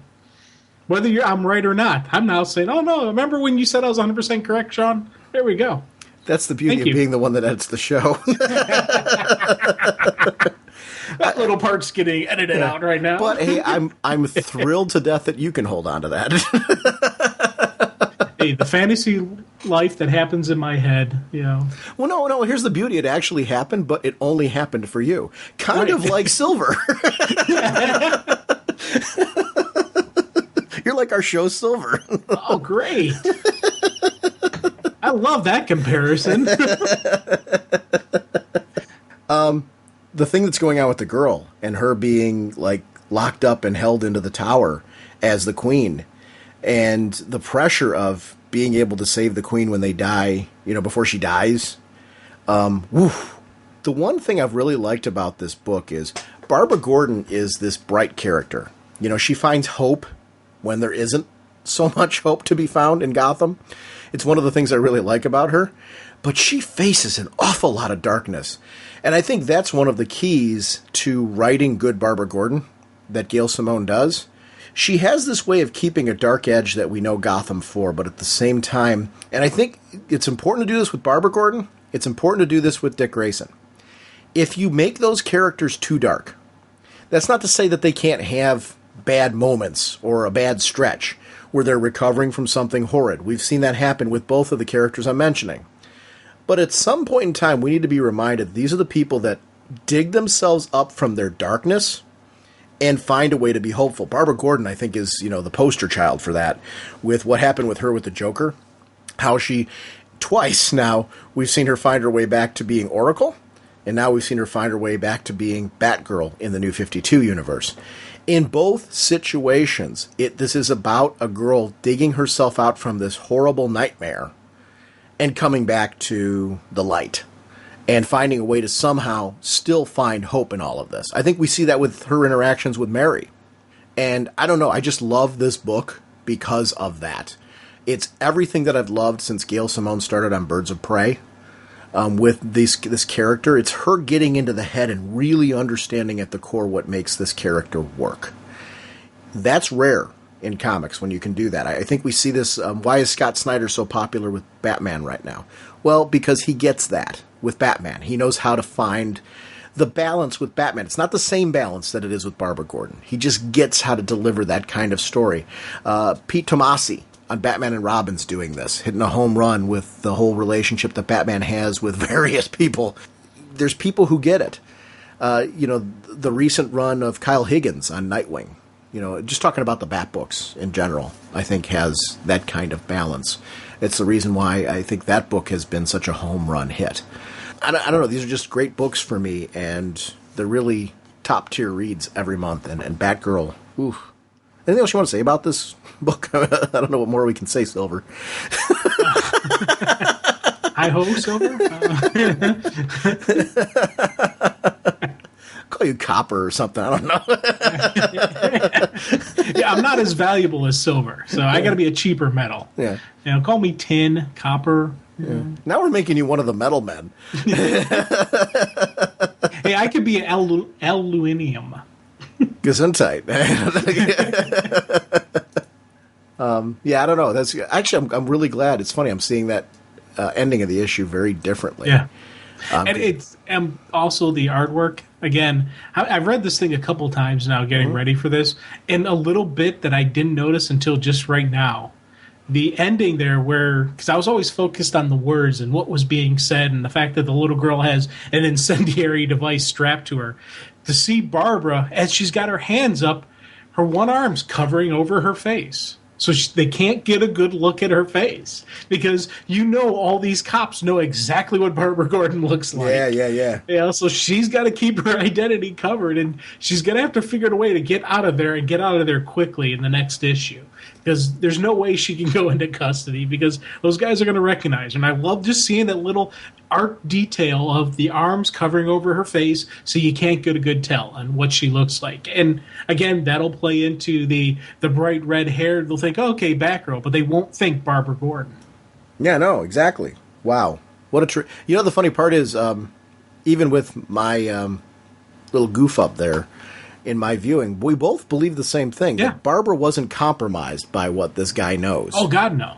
No, she's still covered and she's still safe. Right. Yeah, and assuming she's going to get away before the next issue, so she can go back and save the little girl, because I can't see the little girl getting blown up, at the dawn's early light. That's not going to happen. It can't happen, But how they get the save, I don't know. And where is it going to come from? How are they going to pull this off? That's going to be the question. I don't know if you found that heart-wrenching, that last panel. Oh, yeah. My name is Sissy, please, help. Yeah. I was really struck by that. Oh, yeah, that is a little emotional. Oh, my God, this poor kid, because she can't cry out for help. No. She can't talk. So that's, one of those big, Oh, I want to see her meet Mary. Yeah, oh, God, yeah. That's, again, there's so much more that can happen next issue that I'm very excited, and I want this next issue right now. Yeah, agreed. A scarlet costume ejects from his ring, and in a blur of motion, police scientist Barry Allen becomes the Flash. Hi, this is Jack, and I gotta say, I am raging with excitement. The whole Jim context there of raging with excitement over the Arrow show. This last episode that I just saw was the one with Clock King, and I'm not going to spoil it for anybody who hasn't seen it, but man, the way they handle Felicity in there, the way they handle all the characters is pretty amazing, but the standouts, in my opinion, were the revamp of Clock King, Felicity Smoke, and the Black Canary. She was great, and the relationship between them was awesome. So that is my first rage. The second rage is I love Jeff Parker on Aquaman. I was nervous that Jeff Parker was going to come on the book, not because I think he's a bad writer. Jeff Parker did some amazing Hulk. I wish, I would love to see him on the Fantastic Four over there in Marvel. He does the Batman 66 series, which is just, I can't believe they actually gave me that finally on comic book form. But Jeff Johns is leaving Aquaman, and as much as I like the Green Lantern stuff that's going on right now, and I do think it's a step down from Johns. So, don't get me wrong. I love the Green Lantern stuff. I cannot wait for Sinestro to come out. But in my opinion, it's a step down from Johns. And so I was afraid Aquaman was going to get that step down. And I don't know that Aquaman as a character, although I like him, I don't know if he's popular enough to be able to survive that step down. But with Jeff Parker writing, there is no step down. I mean, this is not what happened when Peter David left the book and Eric Larson took over. I went back and read all those issues because I didn't read them when they originally came out. And I noticed the big quality drop when Peter David left. Not that Eric Larson was bad, but there's a distinct quality drop. And I think that's what killed Aquaman. But here, there's no quality drop. I mean, this is just, it's different, but it's fantastic. So I got to say, I am definitely raging about Jeff Parker on Aquaman. And my question would be, where do you think Parker should be next? What group would you like to see him take on? I think the Metal Men, now that they've been introduced into the DC universe, or Plastic Man, since he's also been introduced through Forever Evil, I would love to see Jeff Parker on a book with either of those two. I think he could add the quirkiness and seriousness needed to keep those books alive, especially Plastic Man, but I'd like to see the Metal Men too. What do you think about that? And talk to you later. First of all, yes to everything he's saying on both Metal Men and Plastic Man. I think that's a great idea. The only catch is, when you say next, that means that he would be leaving Aquaman, and I'm with him. I think he's doing a great job on Aquaman right now, so I'm hoping he has a nice, long run on Aquaman. And that's kind of my little disclaimer on that. But, knowing that writers work on multiple series and things like that. As long as I don't lose him on Batman 66 and Aquaman, I'm cool with that. If I lose him on those books, I got a problem. I don't know. Are you reading Batman 66? I don't know if you. Yeah, I'm reading it. Okay. I love that book. I want to be careful because it's not just a step back to my childhood. I think there's a great balance there of telling Batman 66 television show style stories while at the same time knowing how to address it for a modern audience. So yes, it's more lighthearted and, it's got the kind of humor and things you would expect from the 66 show, yet at the same time, they're really good stories. I'm really enjoying it as it's a fun book. And I think that's a very hard thing to be able to pull off. But I don't want to see him off of Aquaman. I know that's not what Jack's talking about.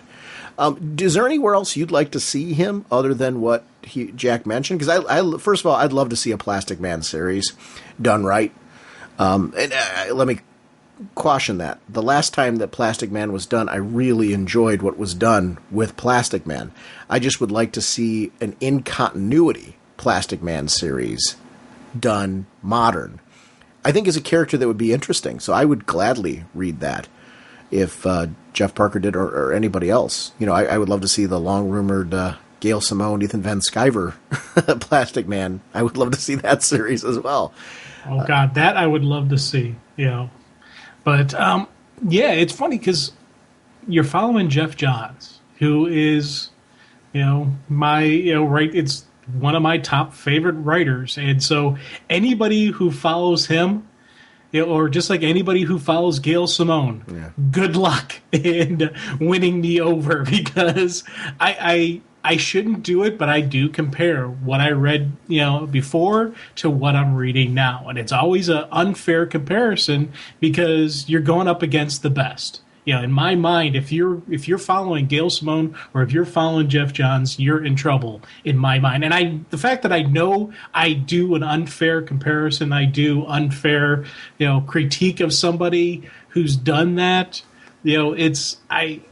so I'm able to recognize that I'm not treating them the same as I would any other new creator coming in. But I gotta say, Aquaman, I am still enjoying Aquaman, and I'm still, going, okay, let's see where this guy goes with this. I want a nice long run. I agree with you. I want a nice long run from him, seeing where he's going to take Aquaman, where he's going to take the universe, and just everything that is associated with him. So I'm excited and looking forward to it.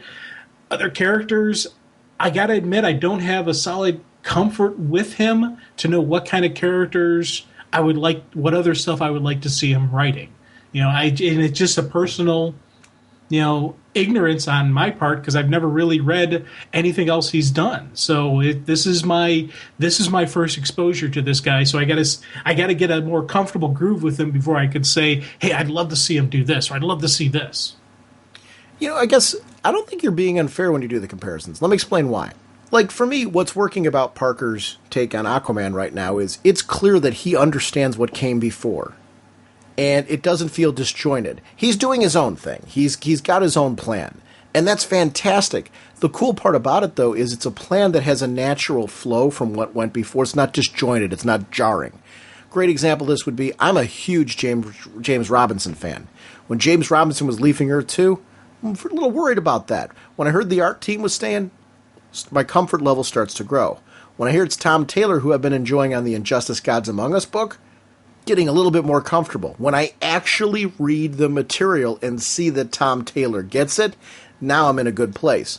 Tom Taylor, again, not disjointed. He's clearly understands the concept of what's been going on with Earth 2. At the same time, is he adding his own elements into it? Sure, he's clearly taking things that have been put in there before and advancing them, while at the same time putting in elements of his own storytelling. And I think we're going to see more of that as it goes, but I don't feel there is this disjointed, like, oh my gosh, now I'm reading a completely different book. Where it doesn't work for me is where you have this out-of-the-blue status quo change that seems to completely ignore anything that came before. That doesn't ever work for me. Even if you're going to do a completely different status quo change, you need to put a transition piece in there for your fans that have been reading for a long time. That's how you avoid losing them. You build to that. You can do it and do it really well. You build to that, though. Those are the types of things where they work. Nightwing's a great example of what did Kyle Higgins do? Took him out of Gotham, put him in Chicago. Did that work? Yeah. But he didn't just drop him there. There was a story that led us to that point. And not the best example because it wasn't Kyle Higgins jumping on for somebody else, but there's a way to do status quo changes, I guess is what I'm saying. And if you do it while keeping in mind that there have been people who are passionate about this material and been reading it all along, and you honor that by gradually leading to that, you can do that and make the book your own, while at the same time showing that you understand who the character was that came before. That's the trick. So, Parker, I'd love to see him take on some of those other ones. At the same time, I think it's more of a testament to him to say, I want to protect him on Aquaman. Because he's doing I agree with the passion, he's doing a great job. And when you got somebody like that can take over for a big name and really do that, kudos. Because you're right, that's like a Death Star. I wouldn't want to take over for a Jeff Johns, but Parker's doing it. Hey, Raging Volunteers, this is Jason from the podcast that goes Snikt. Hey, I just listened to episode 381, and I don't know if this was intentional or just kind of a slip of the accent or whatever, but when y'all were talking about Forever Evil, I swear it sounded like Sean called it a mini-series. Which, of course, is a mini-series about some pretty mean dudes, so I thought it was appropriate. Like I said, I don't know if that was an intentional pun or just kind of the way the words came out, or maybe I just heard it wrong, but regardless, I wanted you guys to know that it made my day. I really enjoyed that. I also want to say I cannot wait for you guys to talk about Action Comics again. I have been loving this latest run with Greg Pak and Aaron Cooter. Both guys I've always enjoyed, but I think Cooter especially, he's always been a great artist. I feel like on this last run, he's elevated his art to like a whole new level. Like he's really hitting a grand slam on this book right now, and I really, really love it. I can't wait for you guys to talk about that. And also, I feel like Superman's like poised to have a return to greatness with action being so good, and got some good stuff in Superman Unchained, and Superman Wonder Woman has been phenomenal. And then we got Jeff Johns and John Romita Jr. coming on the main book. I'm just really excited about Superman. Not that I haven't been, and not to hate on what we've had in the New 52 so far. I like it, but I feel like, I don't know, the super presence, if you will, in the universe is maybe going to find when you get back to kind of rivaling Batman, who I also love. But it'd be nice to see them kind of on equal, consistent quality. And so I'm really just, excited about Superman, more so than I've been in a while. And like I said, we've had good stuff. I feel like we're on the cusp of real just greatness. So anyway, I can't wait to hear you guys talk about Superman again. And as always, I enjoyed the show. Take care, guys. Bye. Jim and I have next week's lineup already planned, but Jim, I have a suggestion. Why don't we, for the following week, take a look at Action Comics, Aquaman, and leave the rest of it open, to kind of, because we have some stuff that we have planned for next week, which we'll announce at the end of the show, to see if any of that carries over. If not, we can add some other material onto there. But seeing as there was the talk about Parker's take on Aquaman, we should probably talk about that too. Be fun to do a spotlight on that and talk about Action Comics, seeing as he requested it there. Because he's right, we haven't talked about it in a while. I'd really like to. Oh, I definitely agree completely with that, and I agree with his sentiments about.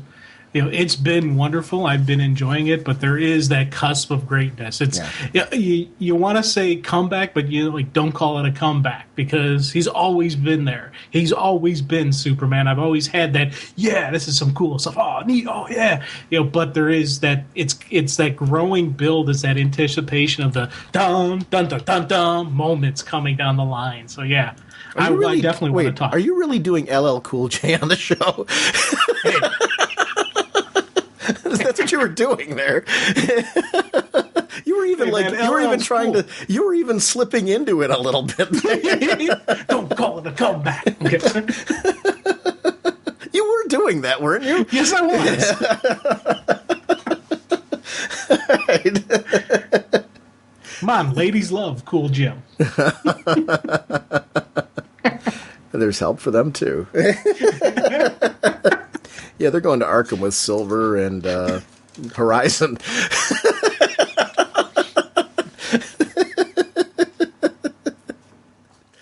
Oh, that's funny. I was sort of like, he really is doing LL Cool J. Yeah. That's really funny. Yeah, and as far as calling it Mean Series, that was completely intentional. Oh, okay, sure. No. I must have had marbles in my mouth or something like that. You heard. Certainly was not intent. I did not intend to call it Mean Series. It's one of the things with this being an audio medium and us collecting various thoughts as we have conversations. I am not aware that I said Mean Series, and if I did, it was definitely what your assumption was. It was an audio slip-up or something like that instead. It sounds much better to say, yes, that was a carefully planned pun. Because they are intended. Because they're mean and evil. I love that call, though, because he's right. Yeah. Oh, that happens it's funny when you hear, because I listen back to all the episodes for editing. And when I'm listening to back, there's many a time where I'm like, boy, I really had marbles in my mouth there. And it's funny. I'm glad that it translates that way to somebody listening. That's cool. And actually, if you haven't had a chance, be sure to check out the podcast that goes Snikt. There are links right on our website to follow his podcast. And I think it's great that we have such a awesome podcasting community behind the show. Actually, Jim, can we take this moment to discuss our anniversary episode that's coming up? Dun, da, da. Yes. You and I had a summit of sorts. We met for dinner and we started talking about an idea that you came up with a while ago that we started fleshing out. You had an idea of doing the Raging Oscars a little different this year, which we normally try to put some little spin on it to make it special. And we decided to do something for our anniversary, taking a look at the last year of DC Comics. And thematically, we're going to come up with some categories, but we're going to be limited to 52 words for each category, and we can't go beyond them. So we're going to call it the Raging Oscars in 52.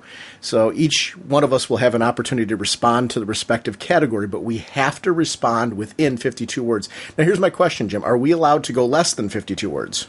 We can't go. We can't go over. That's what the rule is. We can't go over. We can do less than 52 words. I just want to know the rules of this game because we've got to talk about that so that way. Yeah, we can do less than 52 words, but you can't go over. And then we're allowed comment and a rebuttal. Right. Where we can where if it's you presenting for the category, I'm allowed 52 seconds to respond to you. Right. And then you have 52 seconds to speak back. But then done, we have to move on. Exactly. Which for us is going to be, we're not good at any of those. Gab. Yeah. So 52 words. And you say, 52 words, that's a lot of words. No, it's not. Right. I was convinced that's not a lot of words. But my worry is if we don't limit our rebuttals, we're kind of defeating the whole purpose of the game. That's why we're making limits across the episode. So each category, we're going to have 52 words, and then we're going to each have a 52-second rebuttal at the end. Yes. It's like a game. I like that, though. It's our 8-year anniversary, and we like to make that show something that sets it apart from the rest of the episodes. So turning this into a little game. We don't know the categories yet. We're going to be coming up with those.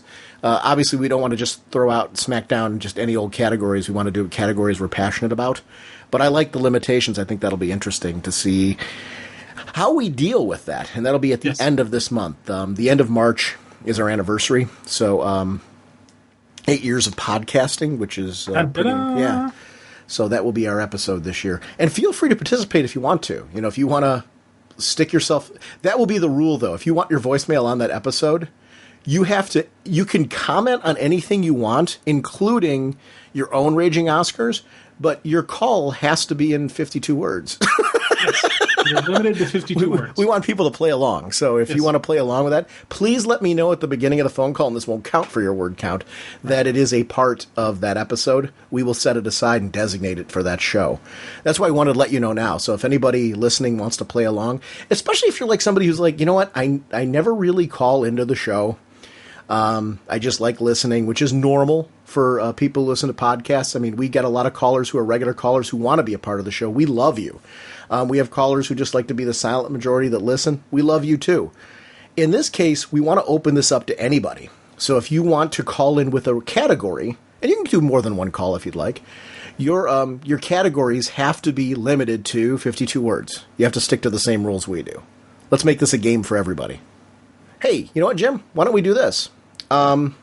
Anybody who calls in for that episode, we will, let's make it a contest. Ooh. Want to do that? Give away a couple of trades? Oh, definitely. So we'll give away, we'll randomly, if you call in and be a part of that episode, anybody who calls in and does a voicemail, and we'll make the cutoff. Our anniversary date for the show is March 23rd. So why don't we say the deadline is the 20th? You have to call in by March 20th. And we will take everybody's who call. Well, yeah, 20th. Is that fair? Oh, we can do, yeah. Yeah. We'll say call in by March 20th if you want to be a part of this. And I'll put these details up on the website. We will put everybody's name who calls in into a hat and pick out 3 people to win a trade. Does that sound good? That sounds good to me. They can win a trade of their choice from show sponsor InStockTrades.com. That'll be on us. So just to celebrate 8 years of the podcast, I'm into the idea. I think it's really cool. So alrighty. Just encourage some participation and kind of a thank you for having some fun with us. Let's make it the 23rd. We'll make the 23rd the cutoff. Yeah, make it the anniversary date. Yeah, we'll make that the actual cutout. So March 23rd, if you want to do an entry for this, we'd love to have you a part of that. And I'll put details up on the website as well. I like that, 52 words. It's going to be painful. Yes, it will be. It'll be fun, though. It'll be really fun. I think what's going to be harder for us is going to be the 52-second rebuttal at the end. Yes, that is going to be the difficult part. Because the words, I'm writing them down and I'm counting them that way. So, and it's as long as I'm just reading what I wrote, I'm okay. And I'll stop right at the 52. Sure. But it's the crafting of them, and especially some of the the categories are I'm more passionate about, and the more passionate I am about something, the more I want to talk about. I'm like, I got to cut that word out. It's going to be interesting. Yeah. I'm gonna have, but I really think that's going to be fun. Is we'll both be able to share our respective responses to that category, the 52-word responses. We're not going to know what the other's going to say ahead of time. We're only going to have 52 seconds to do any form of rebuttal. Yeah, no. I like that. That's fun. We turned it into a game. So that's what we're doing for that. And you can play along and have a chance to win a trade. So I think that's kind of cool. Because I want to include the listeners in that. So remember, deadline for entries is March 23rd. So that's the Raging Oscars in 52. I like that. So remember, for our entries, you're going to have to call our show voicemail line, which is 1-440-388-4434, or Dr. Norge on Skype. And remember, if you don't, if that's long distance for you, that 440 number, please feel free to log into Skype and leave us a message that way. That's completely free to everybody around the world. We want anyone to have an opportunity to be a part of this that would like to get in on the contest and hopefully to win a free trade. So thank you for InStockTrades.com for supporting our show. Holy caffeine! I want to give a quick shout out to RagingBullets.com. It's our show website. It's where I post every week what's going on with the show news, different updates and things like that. It's linked to our Twitter account, so if you'd like to get your news that way, be sure to check it on Twitter. It also sends information right to our Raging Bullets Facebook page. Besides the Raging Bullets Facebook page, we have a Raging Bullets community. It's a Facebook group. If you've never been a part of Facebook groups, there's a Raging Bullets one, and I'd really consider you joining. It's a wonderful community of people that's grown well beyond the show. There's podcasters that are on there, bloggers, friends of the show that are listeners. It's a great, safe community. Even if you're not a regular participant in communities, but you want to just join the community to kind of browse what people are talking about, that's a great way to handle it, too. So if you don't like participating, but you just want to see what people are chatting about in our community, community group, please consider doing that. It's a wonderful community, and my hat's off to the amazing people that are a part of it. They've taken it so far beyond the show. We're also available on Google+, and Jim and I have personal Facebook pages as well. Please feel free to add us and communicate with us. I tend to post more from my personal Facebook account than the Raging Bullets one. That one I kind of use as a utility account for the show website. The Raging Bullets community, I post there under my personal account as well. So please feel free to add me. I'd love to have you a part of my Facebook page or follow me on Twitter, whatever is the easiest way for you to contact. It's great. It's great to have this social media community. Once again, sponsoring us this episode is DCBService.com and InStockTrades.com. Over at DCBService.com, Doom Patrol Omnibus Hardcover. It collects the entire Grant Morrison run, issues 19 to 63, and the Doom Force Special #1 with a new cover by Brian Boland. $150 book, 50% off, only $75 because you're pre-ordering it. This is your chance to grab that an amazing deal. Saving $75 on a book is huge. I want to remind everyone to link your digital accounts to save that 5% towards your DCB service order. It adds up very quickly, and saving a few more bucks over these amazing discounts is always welcome. And I want to thank them for sponsoring our show and a number of other podcasts. Please feel free to get to them by clicking on the link at ragingbullets.com and consider using them as your pre-order source. Over at InStockTrades.com, I love browsing. I'm a big fan of the Muppets, for example, and they've got a Muppets Omnibus hardcover, and this is $29.99 with the 50% off. And they have two different covers too. So if you want to see the two different variant editions of the Omnibus hardcover, that's 50% off the close to $60 price tag. They also have the Days of the Future Past X-Men hardcover. That's 50% off. It's $19.99. The Harley Quinn Welcome to Metropolis, 50% off, only $9.99. I mean, these are amazing deals. Hellblazer Shoot, 42% off, only $8.69. I'm a huge Walking Dead fan. They have the Volume 20 trade paperback, 42% off, only $8.69. When you start looking at some of these trade paperbacks and you start saying, wow, I'm getting them at $8.69 a piece. If you're not reading this series right now, like let's say Walking Dead, let's use that as a classic example. You're a fan of the television show, you've never read the comics. At $8.69 a piece, if you start grabbing the volumes in the trade paperback format, it's a great way to get caught up on the series. Plus, you get free shipping if you grab a bunch of trade paperbacks that way. So it's a great way to save money from InStockTrades.com, which is your trade paperback and hardcover source. So I just wanted to shout those websites out. If you've been a longtime listener to the show, you know they've been a big supporter of our podcast and a number of other podcasts. They're wonderful people. If you get a chance to stop by and see them at conventions, they usually have a setup, and they're just great people. Make sure to say hello and let them know that you heard about them on our podcast. Our next episode, Jim, we are going to be chatting about the world's finest Superman-Batman crossover, which is in Superman-Batman #8 and World's Finest #20. We're also going to be talking about the most recent issue of Superman Wonder Woman's book. And we're going to talk about the recent events that have been going on with Supergirl and the Lanterns. So we've got a really packed episode. We will see you next week. Bye. Flying through space and time, 1,000 different lifetimes. Faded for love and flaws and incredibly clear sightlines. Swinging your mace around, such a practical outlook. Helping the JSA and occasionally supporting your own book. Hawkman, Hawkman, eagle eyes can't see. Hawkman, your plan and what you do to me. Hawkman.